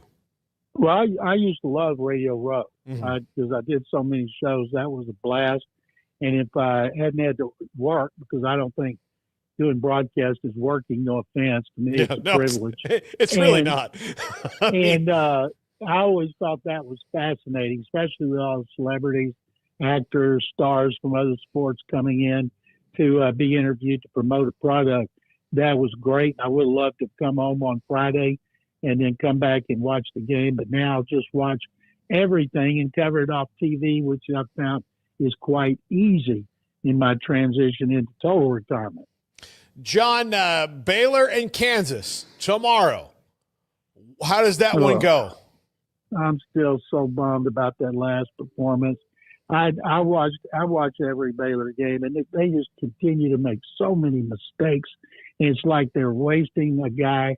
If B.J. Edgecombe stayed 3 years, he might be the second greatest player in Baylor history to Vinnie Johnson. But, of course, he'll be a one and done. So I'd love to see him beat Kansas. University of Houston just went to Lawrence and beat Kansas in 2 overtimes. And U of H is playing great. So I'd love to see the Bears win, and I'll be watching every second of it. John McClain, Hall of Fame NFL writer. John, we'll talk to you soon, probably after next week. But enjoy your week off from our show, because I know it's labor intensive. You guys have a great time over there on Radio Row. Don't stay out too late, and I'll talk to you when you get back, Paul. Thank you, and stick 'em Bears. John McClain, legendary NFL writer, and has been a part of every talk show I've ever done, or every talk show I will do until he can't anymore, or I can't. That's a rule. Like my first week on the air ever, John McClain. My last week on the air ever, hopefully John McClain. That's awesome. I mean, whatever it is, John McClain will be a part of it. I love John so much. He's just the best. And we do miss him, because he would cut, like, usually we'd go to the Football Writers Association dinner with him, and, you know. I've never met him in person. You've never met him in person? I've never met. Me and Levi were hoping he would be at the Texas Bowl. We were asking Smokey, and he wasn't going to be there. But yeah, I've never met him. Yeah, he's not like here's the thing. He's at the point in his life is he's been there. Yeah, I respect that. He's been there. And he mentions about the Super Bowl, and I I'll tell you this: if I got the opportunity to go to the game, if we got the opportunity to go, we absolutely would. Right. Like, and you've never been to a Super Bowl game before, so no, not the game. No. Yeah, no, I would love to just like you fly out on your own and come back on Monday if you could go to the game. It's a really cool thing to be at.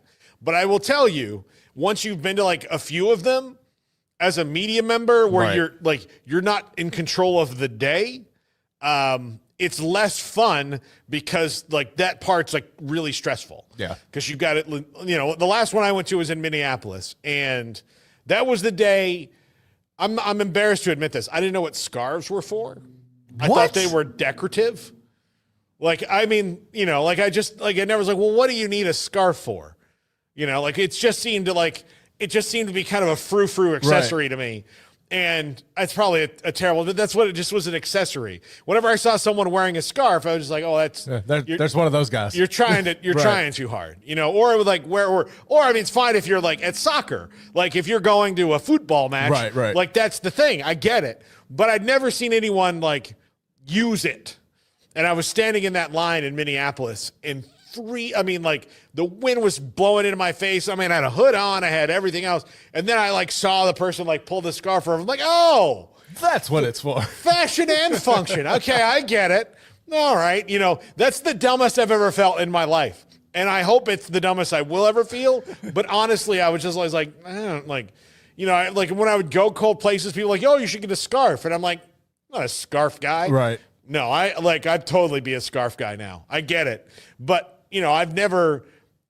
Minneapolis was the coldest place I have ever been in my life. Yeah. And so I'd never, I don't vacation in cold places. I lived a little portion of my life when I was young in the Philly area, Wilmington, Philly, like Westchester, Pennsylvania is where I lived. And so I remember that, but I don't remember, I was 4 when we left. So I don't really, I remember snow, but I don't remember like the bitter cold like that. And since then, I'd never really been in it other than even if it's cold in Texas or Louisiana or wherever you are in this part of the country, it's not that cold. Yeah. Even during the freeze was when it got kind of that cold a couple years ago, but that was cold through your bones and it goes through your chest and then infects your whole body, where your fingertips, your toes, your knees, it was that cold. I'd never been in cold like that before. So not every time I see some kind of new warming thing, I'm like, that makes sense. There we go now. I get that it's that cold. And Minneapolis, I had a great time in you, but I'm coming back. If I ever come back, it will be in June. You could have the Super Bowl, you could have the Super Bowl, a Foo Fighters concert, all these things that I love, all in a row. And I'd be like, I don't know, man. It's in February. That is, it's just cold. Anyway, when we come back, the top 5, we're talking NFL draft. I know you missed the dude list, but we're talking NFL draft for the next few days. This is 365 Sports.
If you're looking for a wheeled cooler, this is the Arctic 52-quart ultralight wheeled cooler.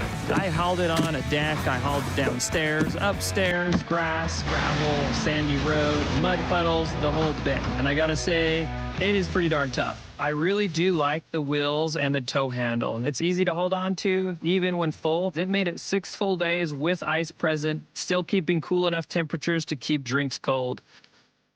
this is a great cooler. And if you're looking for a new wheeled cooler that tows really nicely, this is a great option.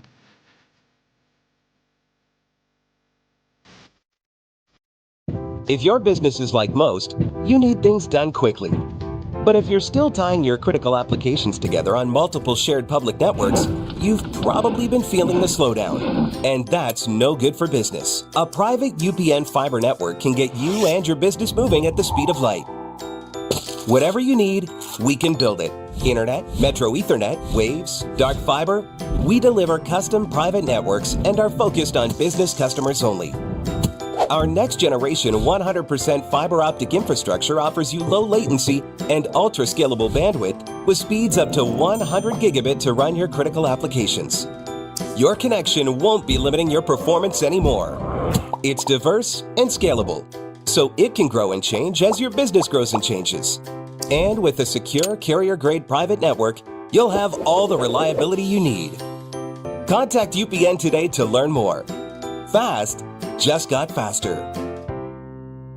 There are hundreds of things that can affect our sleep, but what's affecting yours? Sleep Doctor's Home Sleep Test brings the precision of a sleep lab into the comfort of home to help you get answers and unlock a lifetime of great sleep. Start now at sleepdoctor.com/TV.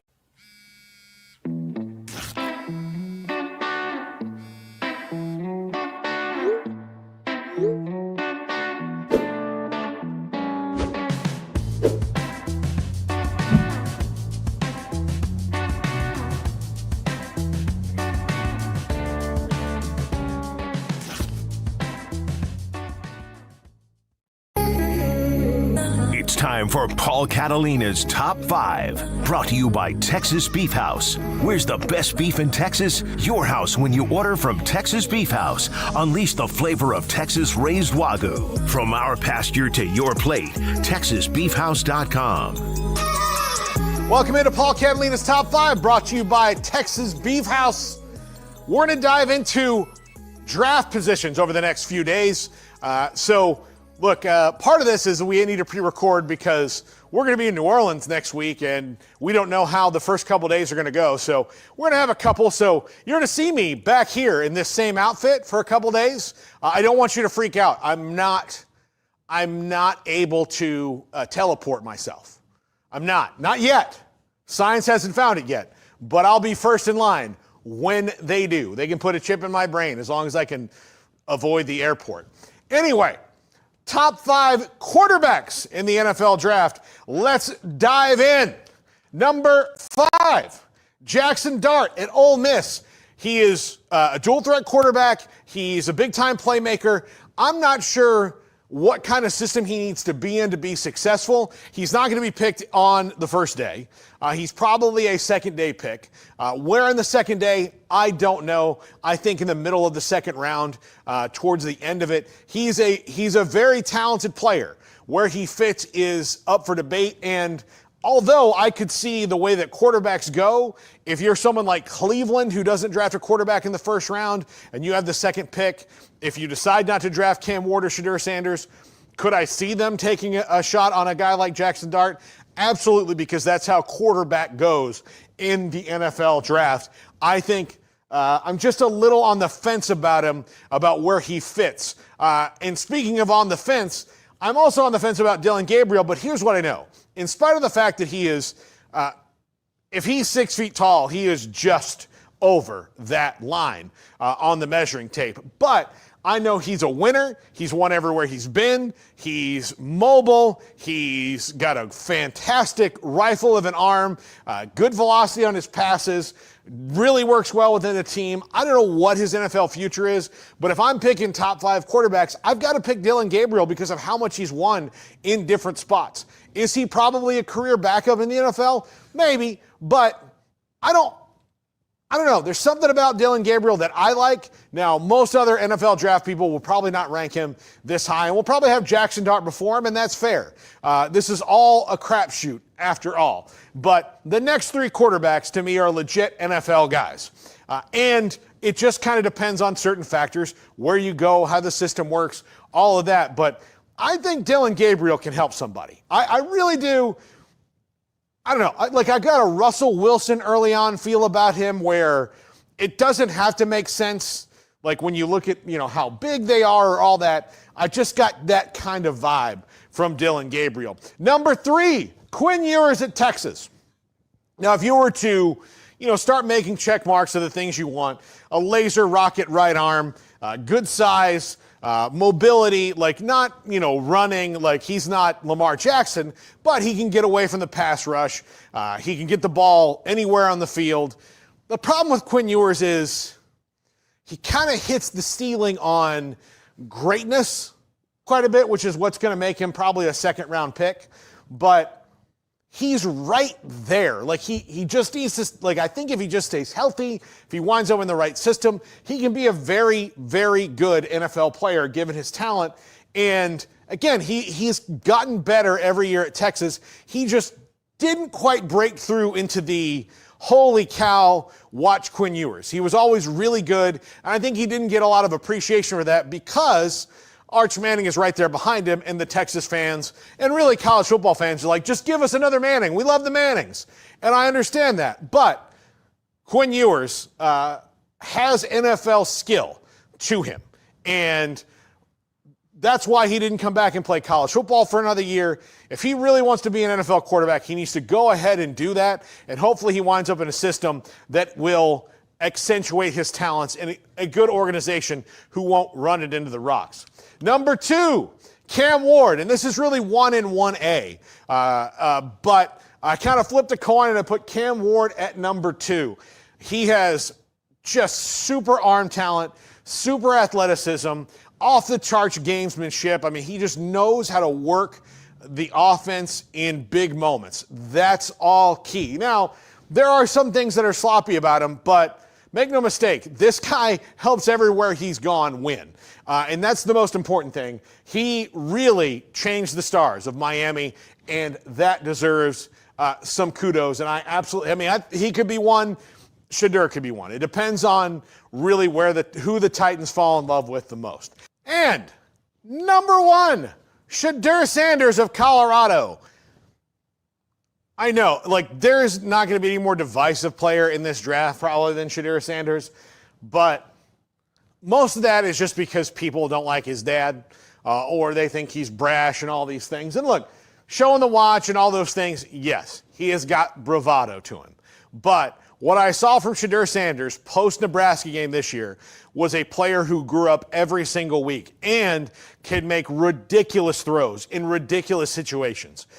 Is he a number 1 overall quarterback, maybe like Caleb Williams or Jaden Daniels? I don't know. I don't know if he's quite there, but he has got something special, and whatever team drafts him, say it's the Titans. If the Titans build the right things around him, he will do well. If you watch what he did, look, with Travis Hunter, LeJontay Wester, Jimmy Horn, Will Shepard, with playmakers in place, he makes plays. So if you give this guy playmakers, and he really did well considering the offensive line was mostly terrible for 2 years at Colorado. Give him a decent offensive line and some plus-level playmakers and a running game. My God, what could this guy do? I think a lot of people are a little confused watching the film of him because they see him get sacked a lot. Well, he got sacked a lot because the offensive line wasn't good. He was putting up all these numbers and put up what in many seasons would have been a Heisman caliber season in spite of the fact that they couldn't run the ball to protect him or they couldn't protect him when he was standing there throwing.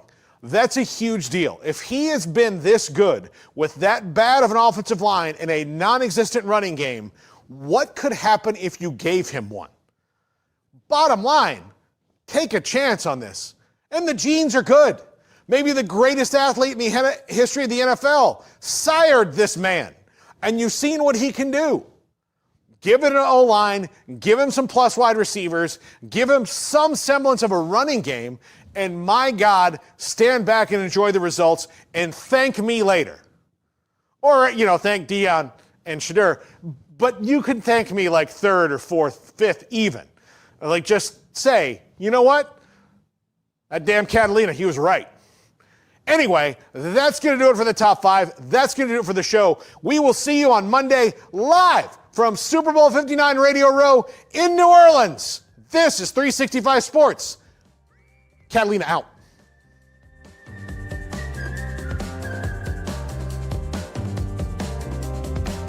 I think Emery's